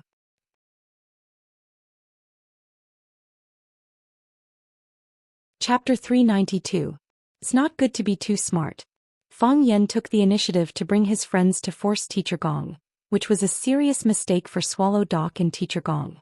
Originally he wanted to carry a few branches over. Didn't the ancients play the trick of carrying thorns to ask for punishment? However, could a man from Swallow Doc do such a thing? Wouldn't you be insulting teacher and yourself by carrying a few thorns? Even if teacher broke those thorns, he wouldn't be able to do anything to you. Instead, it would be a waste of his old strength. By doing such a thing, you would make teacher angry for no reason. Fang Yan hesitated again and again, and with Fang Yingying and Fang Haohen, the two inept military counselors, he finally decided to carry the sword and apologize. First, the sword looked imposing and murderous. At first glance, he looked like an iron-blooded man from Swallow Dock. Teacher Gong was happy at first glance, and it was easy for those young girls and pretty wives to size him up when he walked on the road, which could add points to his appearance. Second, the weight of the sword was heavier than the thorns, which showed Fang Yan's determination to sincerely admit his mistake. He didn't run away, wasn't afraid, and faced his mistakes bravely. If you want to kill me or cut me up, you can do whatever you want. The grandfather will take it. No, the grandson will take it. Fang Yan had already carried the sword. At the critical moment, Fang Yingying asked a question: what if Teacher Gong kills you in a rage? The third martial nephew of the Fang family was suddenly stunned. Yes, Teacher Gong suffered such a big loss, and Fang Yan's behavior was obviously different from Teacher Gong's usual ideas. Teacher Gong would draw his sword and kill Fang Yan or cut Fang Yan in a rage. What should he do? This problem had to be carefully considered. In the end, under Fang Yingying's initiative, proposal and Fang Haohen's strong request, Fang Yan had to reluctantly accept this dishonorable decision and use the sword prop they usually used in the game. There was a mechanism in that sword, and it would break into two pieces with a little force. In the past, when Fang Yan and the others were playing with their friends, they often used this kind of prop sword to attack each other in order to express their high kung fu and the depth of their inner force. As the two of them were competing with their internal energy, the sword in the friend's hand suddenly broke into two pieces. One piece fell to the ground, while the other pierced the opponent's abdomen. Before the victim died, he said in horror, "You've actually learned sword-breaking technique?" Fang Yan's face was burning as if he had been slapped in the face dozens of times. The current situation was not very good to look at. Fang Yan quickly got up from the ground and explained, "Mister, please don't be angry. I was just joking with you. You've been living in this deserted village for a long time, and there's not much entertainment. You must be bored. I'm just here to relieve Sir's boredom. Make Mister laugh." The old skin on Mister's face twitched. His gray eyes stared at Fang Yan with an expression that said, "Did you see me smile?" Fang Yan looked around the room and pulled out a dusty iron sword from the corner of the wall. He said, "Come, I'll find a new sword. If you want to kill me or cut me up, you can do whatever you want. As long as you are my mister for a day, you will always be my mister. To be able to die under Mister's sword, I have no regrets." Forget it. Mister waved his hand and looked seriously at Fang Yan. He said, "Fang Yan, I understand your intentions. I have my own way of thinking, but you've ultimately chosen the path you want to walk. As I said earlier, there's no right or wrong. There's only suitability. Whether it's suitable or not, we can only find out as we go on.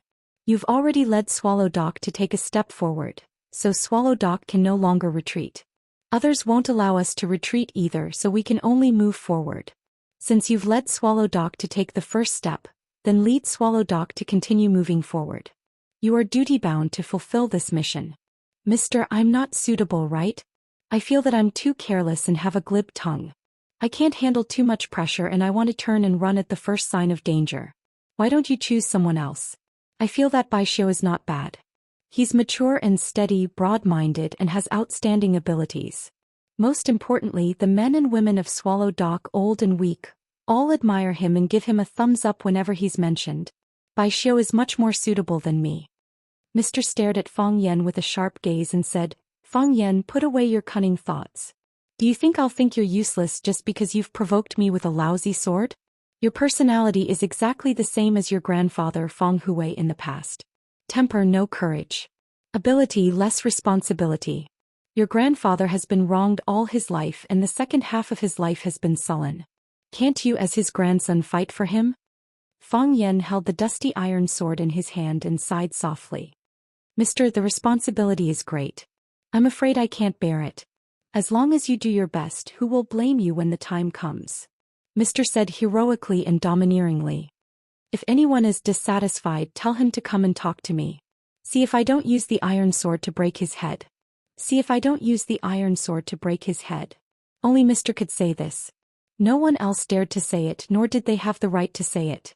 Mister was Mr. Swallow Doc's Mister. Mister patted Feng Yan's shoulder and said, Go. You're not alone. Swallow Doc will always be your strong shield. As long as I'm alive, I'll support you as well. Feng Yan was silent and bowed deeply to Mister. He turned around and left, solemn and stirring. From this day on, from this moment on, he would shoulder another responsibility. It was a responsibility that could not be seen or touched, but was so heavy that it made others breathless. This kid. Mister smiled and shook his head. Mister. Bai Xiu appeared in front of Mister. He had black hair, a white robe and was barefooted. At first glance he looked like a lonely ghost or a lunatic. However, his black hair was too natural and soft, and his white robe was too plain and clean. His entire person looked gentle and refined, and it was easy to give people a good impression. I was almost tricked by this hairy monkey again, Mister said proudly. When dealing with this kid, your head has to turn a few times. It's never wrong to think about everything more than a few times. He was able to kneel in the snow for so long without a word of complaint, but he couldn't bear this little punishment. Did he need to bring out a broken sword to embarrass himself? He just wanted to make me angry so that I would push him aside and choose someone else to bear this responsibility. This lazy guy, I won't let him have his way. See, Monkey Son still couldn't escape the palm of Buddha Tathagata's hand. Mister's wisdom is as vast as the sea. This little trick of his naturally has nowhere to hide, Bai Xiu said respectfully. What wisdom is as vast as the sea? Mister waved his hand and said with a humble expression. The longer one lived, the more reverence one had for things like life. I've only lived a few more years than you guys, seen a little more and heard a little more. That's all. Mr. Feng Yan took your Qingyun sword, Bai Xiu said. Mister was stunned and asked, When? When he bowed to you with a face full of affection, Bai Xiu said. Mister, do you want to get it back? Bai Xiu asked. Forget it, Mister said with a wave of his hand. Goodwin, send me to Qingyun. This Qingyun sword has accompanied me for decades and has never been unsheathed. I'll give it to him and send him straight to Qingyun. Bai Xiu smiled and said, Mister, you really like Feng Yan. He took advantage of you and made you speechless. How can I not like such a kid? Smart people do have an advantage in this world. Yes, Bai Xiu said with a nod. He took the cold bowl from Mister's hand and heated it with boiling water. He then poured a bowl of hot water and put it in Mister's hand, saying, Drink less tea and drink more water. You've just handed such an important responsibility to Feng Yan. Don't you want to live a few more years and see how far he can take Swallow Doc? Mister patted the back of Bai Xiu's hand and said, This kid is smart, but smart people go to extremes too easily. Swallow Doc is in danger. You must stop him. Mister, I understand. Bai Xiu nodded solemnly. Swallow Doc is Feng Yan's Swallow Doc, and it is also my Swallow Doc. Mister smiled and said, My spirit is tired after fighting with that kid in a battle of wits and courage. You go, I'll lie down and rest for a while. Bai Xiu didn't leave immediately. Instead, he helped light the pile of firewood, helped Mister lie down on the chair, and covered him with a mattress before closing the wooden door and leaving. Creak. The wooden door closed and the man lying on the chair opened his eyes. In the light of the fire, his pupils shone with a multicolored luster. His eyes were deep and distant, like the endless snowy plains outside the thatched cottage, and like the starry sky that covered the entire earth. This was an old man with wisdom and experience. These young people, he looked at the fire in front of him and said softly, I hope this is Swallow Doc's good fortune. Feng Yan held the green cloud sword and walked back like a thief who had gotten his hands on him. However, at the edge of the pond in front of his house, He ran into a black-clothed woman who was throwing a snowball into the pond. The woman grabbed a handful of snow from the snow under her feet and squeezed it. A smooth little ball appeared in her palm. She threw the little ball toward the pond's icy surface. The little ball slid forward on the ice. This was a little game that Fang Yan had taught her. Swallow Dock wasn't a bustling place. It didn't have bars or karaoke, but the children naturally had their own ways of picking up girls that weren't inferior to the methods of the children in the city.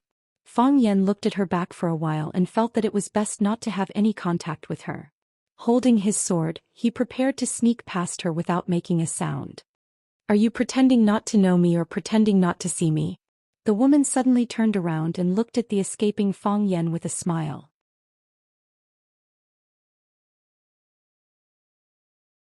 Chapter 393.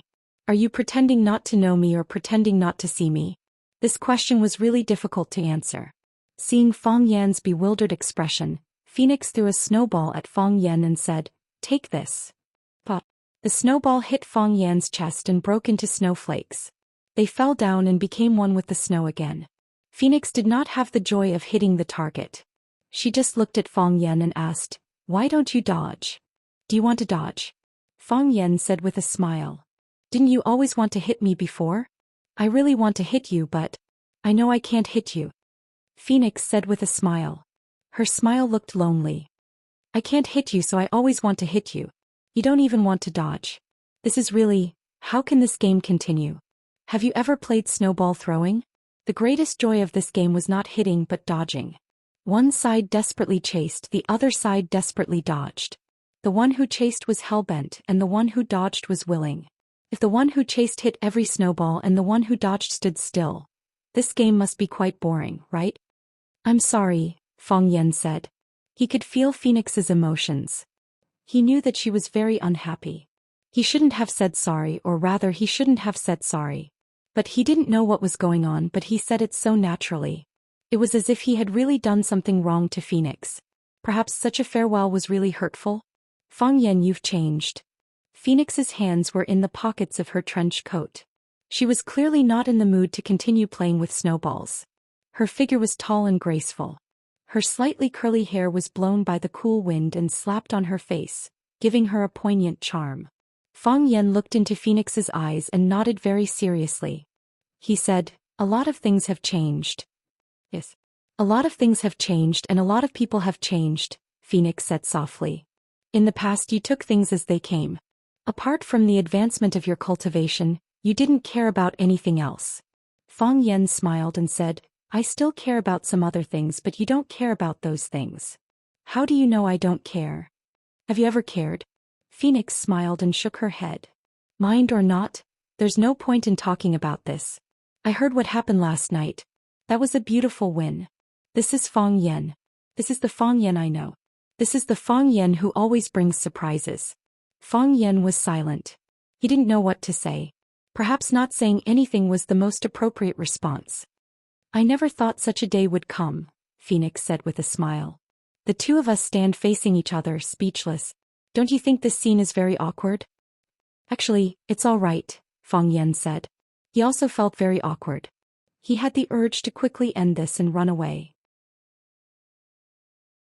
"The reason for this situation is because you are more concerned about the feelings of another person."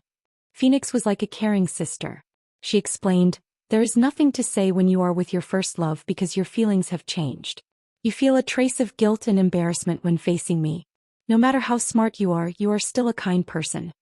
Fang Yan thought about it seriously and said, "Perhaps you are right. You have always been able to give me the best advice and the most professional analysis from the perspective of a bystander. Can you tell me who that person is?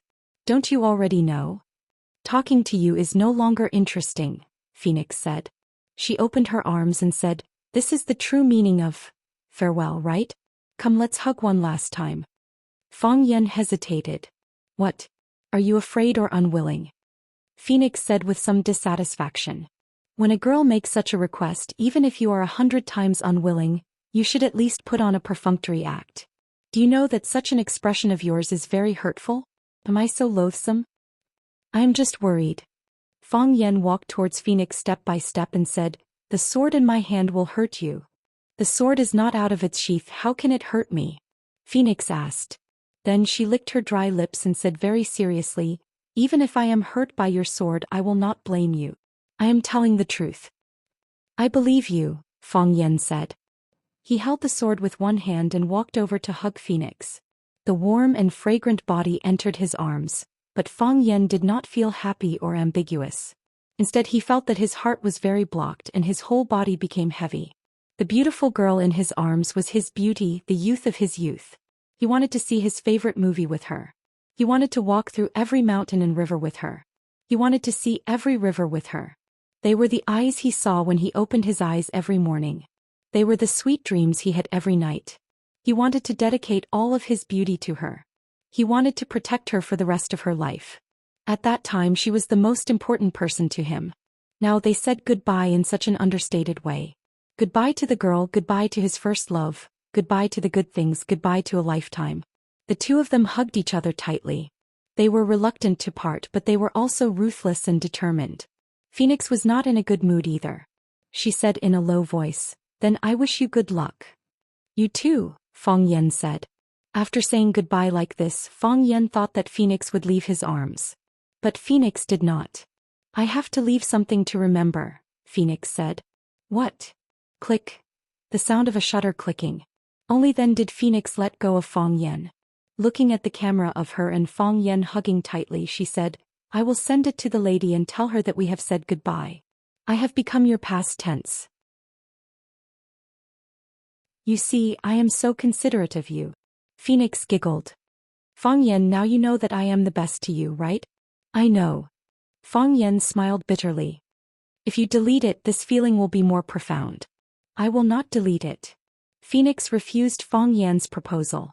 She waved to Fang Yan and said, "Goodbye, Fang Yan." "Goodbye," Fang Yan said. "Happy New Year." "Unhappy New Year." Phoenix smiled. "The new year will not be happy." Phoenix waved her hand at Fang Yan. Placing both her hands into the pockets of her coat, she gracefully walked into the snowstorm. Her figure was quickly swallowed up by the snowstorm, becoming an indistinct dot. "Goodbye." Fang Yan waved and said softly. Whether happy or not, the new year arrived as scheduled. New Year's Eve was getting closer and closer, and there were more and more relatives at home. Fang Hui had 2 sons and 3 daughters. His youngest son, Beihai, died in battle. His eldest son, Fang Yixing, was fond of calligraphy and painting and had no interest in martial arts. After Fang Hui's legs were disabled, there was no successor for Fang family Tai Chi. However, his disciple Mo Qingdi quickly rose to support the Fang family. When Mo Qingdi was at his peak, the Fang family was also at its peak. No one dared to underestimate the enemy in Jianghu. However, Mo Qingdi fell like a comet, and the Fang family was once again in decline. Those few years were a nightmare for Fang Hui, the old man of the Fang family. The grumpy old man suffered one blow after another, but he still maintained a positive and optimistic attitude. Because he still had hope. His grandson Fang Yan was his hope. He placed all his enthusiasm and expectations on Fang Yan. He personally taught Fang Yan martial arts and supervised his stance training. At a young age, Fang Yan was under unimaginable pressure. Fang Yan's erratic personality was born during that period. The pressure was too great and he had no way to vent. He did not dare to vent, so he could only use these unreasonable little methods to express his dissatisfaction. Dissatisfaction with his family, dissatisfaction with his surroundings, dissatisfaction with the unfairness of fate. That was all. This was the biggest protest a young man could express. Fang Yan had 3 aunts. The eldest and second aunts were married in Swallow Dock. The eldest aunts, Fang Yi, married his grandfather's disciple Fang Hao, so their daughter Fang Menjing also had the surname Fang. The second aunt, Fang Yiling, married into the Zhao family of Swallow Dock. When the old man of the Zhao family was young, he had fought with his grandfather Fang Hui several times and lost every battle. The relationship between the two families was not harmonious until now. The youngest aunts had a wild personality. When she was studying at Pearl Institute of Foreign Languages, she fell in love with a classmate. After graduation, she stayed in Pearl Institute. The Fang family was very open-minded. The elders never interfered with their children's marriage. Of course, Fang Yan was an exception. According to the past practice, every year on New Year's Eve, the eldest and second aunts would bring their family to the old house to have New Year's Eve dinner with the old man. The youngest aunts used to spend the spring festival with her husband's family in Pearl Institute. This year she brought her family back. The New Year's Eve was also a reunion night. Who didn't want to sit together with their family? Hearing that his youngest daughter was coming back, the old man Feng Hui was naturally happy from ear to ear. Ever since she was a child he liked his youngest daughter the most. The youngest aunts called home in advance and said that they would be back for dinner on the 28th. Lu Wan told them that a sumptuous dinner was prepared early at home. But when it was 8 o'clock in the evening, the youngest aunts and their family still did not come back. Lu Wan called to urge them, but the youngest aunt's mobile phone was turned off. The Feng family was very anxious. Lu Wan shouted and asked Fang Yan to take Fang Yingying and Fang Haohan to drive out to pick them up. She was afraid that the road from Yanjing City to Yanzhou was not easy to drive, and the car should not break down on the road. Fang Yan was also worried about the safety of the youngest aunts. He called Fang Yingying and was ready to drive in the direction of Yanjing to look for them. If the car really had a problem they could also exchange the car with them and let them come back to warm up first. As soon as Fang Yan and Fang Yingying drove away from the gate of the courtyard, they saw a black Mercedes-Benz stopped in front of the gate. The back door was pushed open and a young man wearing a thick down jacket jumped out. He looked around the village and wilderness and said discontentedly, "Mom, what kind of place is this? Are we going to spend the new year here?"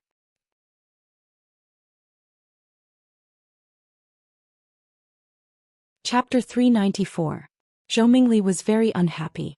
When he was unhappy he had to make others unhappy as well.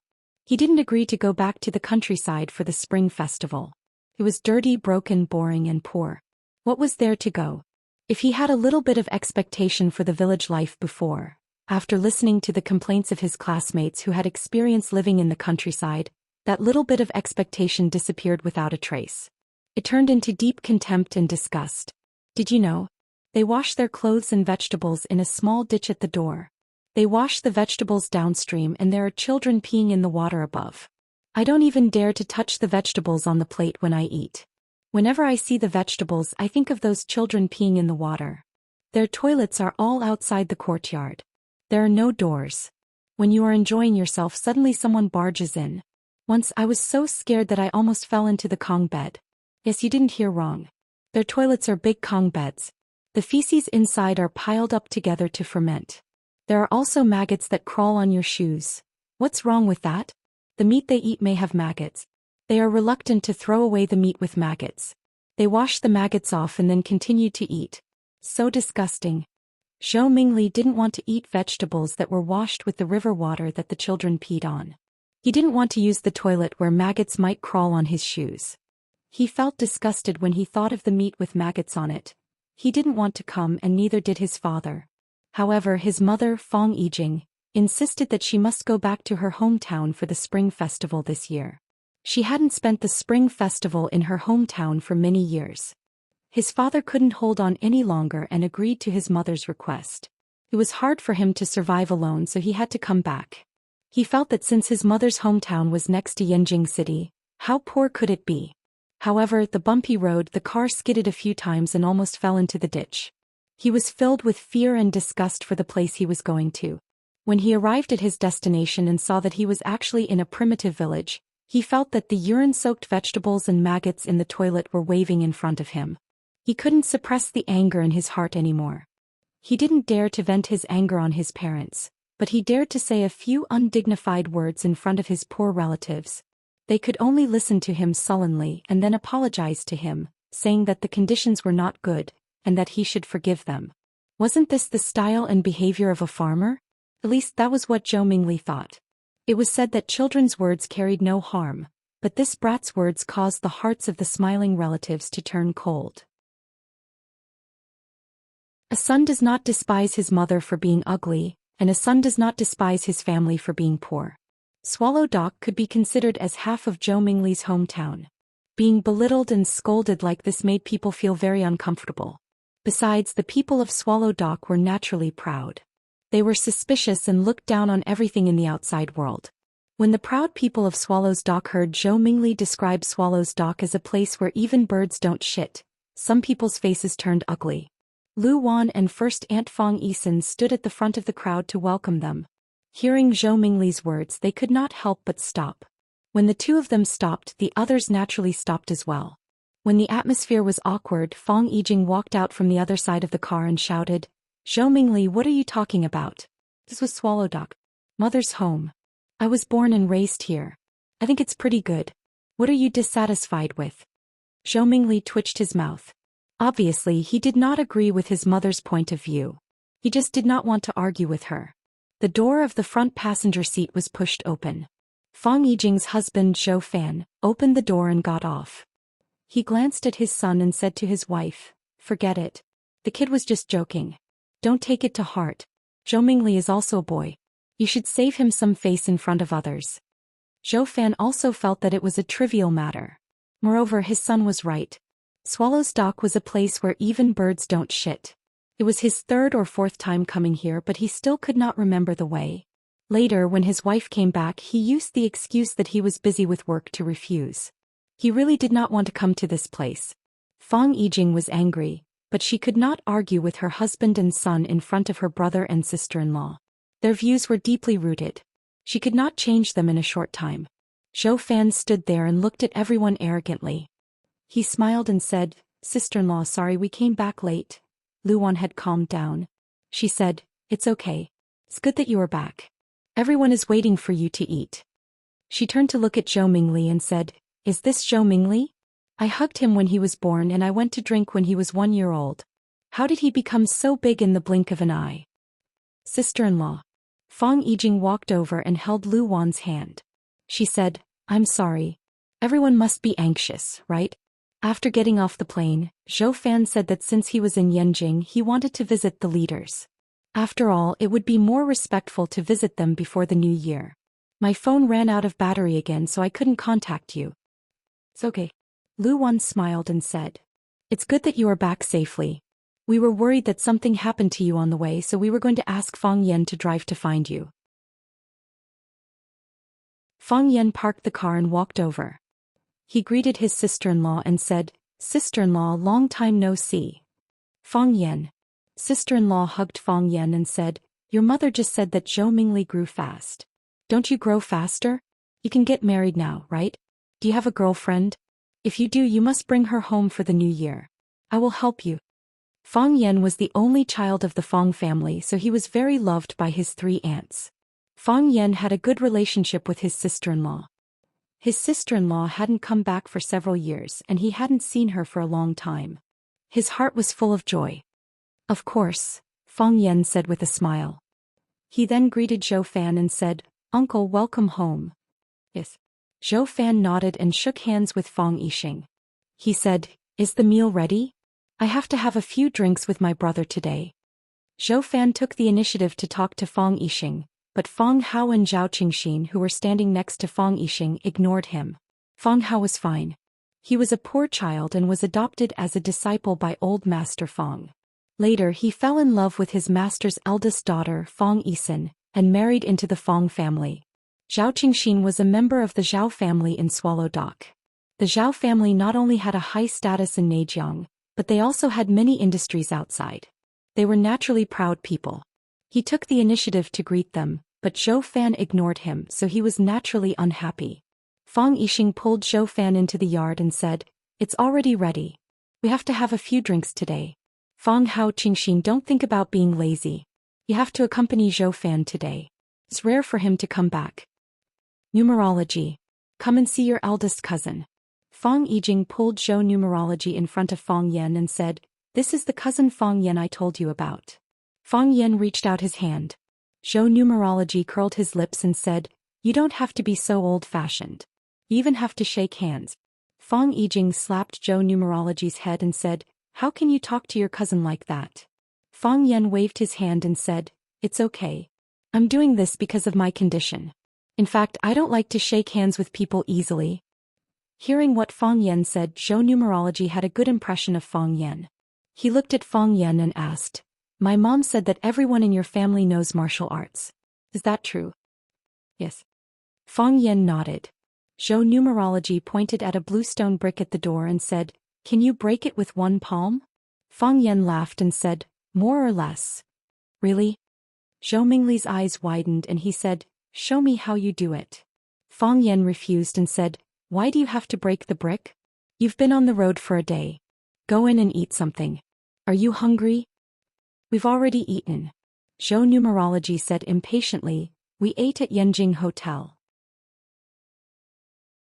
My dad went to visit his leader for the new year, so we ate at Yanjing Hotel." "Can you really break bricks? You're not lying, are you?" Zhou Numerology. Fang Yijing couldn't help but want to lose his temper. This bastard child, why did he say all the things he shouldn't say? She called home in advance and said that she would come back to have dinner with everyone at night. However, when they arrived at Yanjing, her husband wanted to visit his leader. It was better to be early than late. The leader would be busy after the new year, so there was no chance to meet. Visiting before the new year showed respect for the leader, and it could leave a deep impression on the leader. Her husband wanted to climb his career, so as his wife she could only support him. When they arrived at the hotel, her son said that he was hungry again. She said that they would eat after they got home, but her husband made the decision to order a big meal for his son. It was fine if he ate, but he shouted it out in front of everyone. How would the starving relatives at home feel? Fang Yen raised his eyebrows slightly, but he didn't want to argue with his aunt's child. He said, "What's there to lie about this? It's a very common thing. But I don't think it's necessary. This is a brick for the door and we need it to close the door." For the men of Swallow Dock, breaking bricks with one hand was more common than using an axe to chop firewood. It was not something worth showing off. He also didn't want to excitedly perform breaking bricks when the child asked. There must be more important things to do when meeting with family. Plus, he was really hungry after waiting for so long.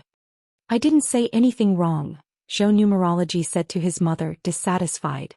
"You said that everyone in your family is a martial arts master and they don't even dare to break bricks. What kind of swallow village is this? It's a lie, isn't it?" Fang Yen slapped Zhou Numerology's head and said with a smile, "This child is quite mischievous." Plop. Zhou Numerology lost his balance and fell to the ground. You're tuning in to the Zhou Xian's Legacy YouTube channel. Don't forget to subscribe and join us on this journey to catch the most captivating stories.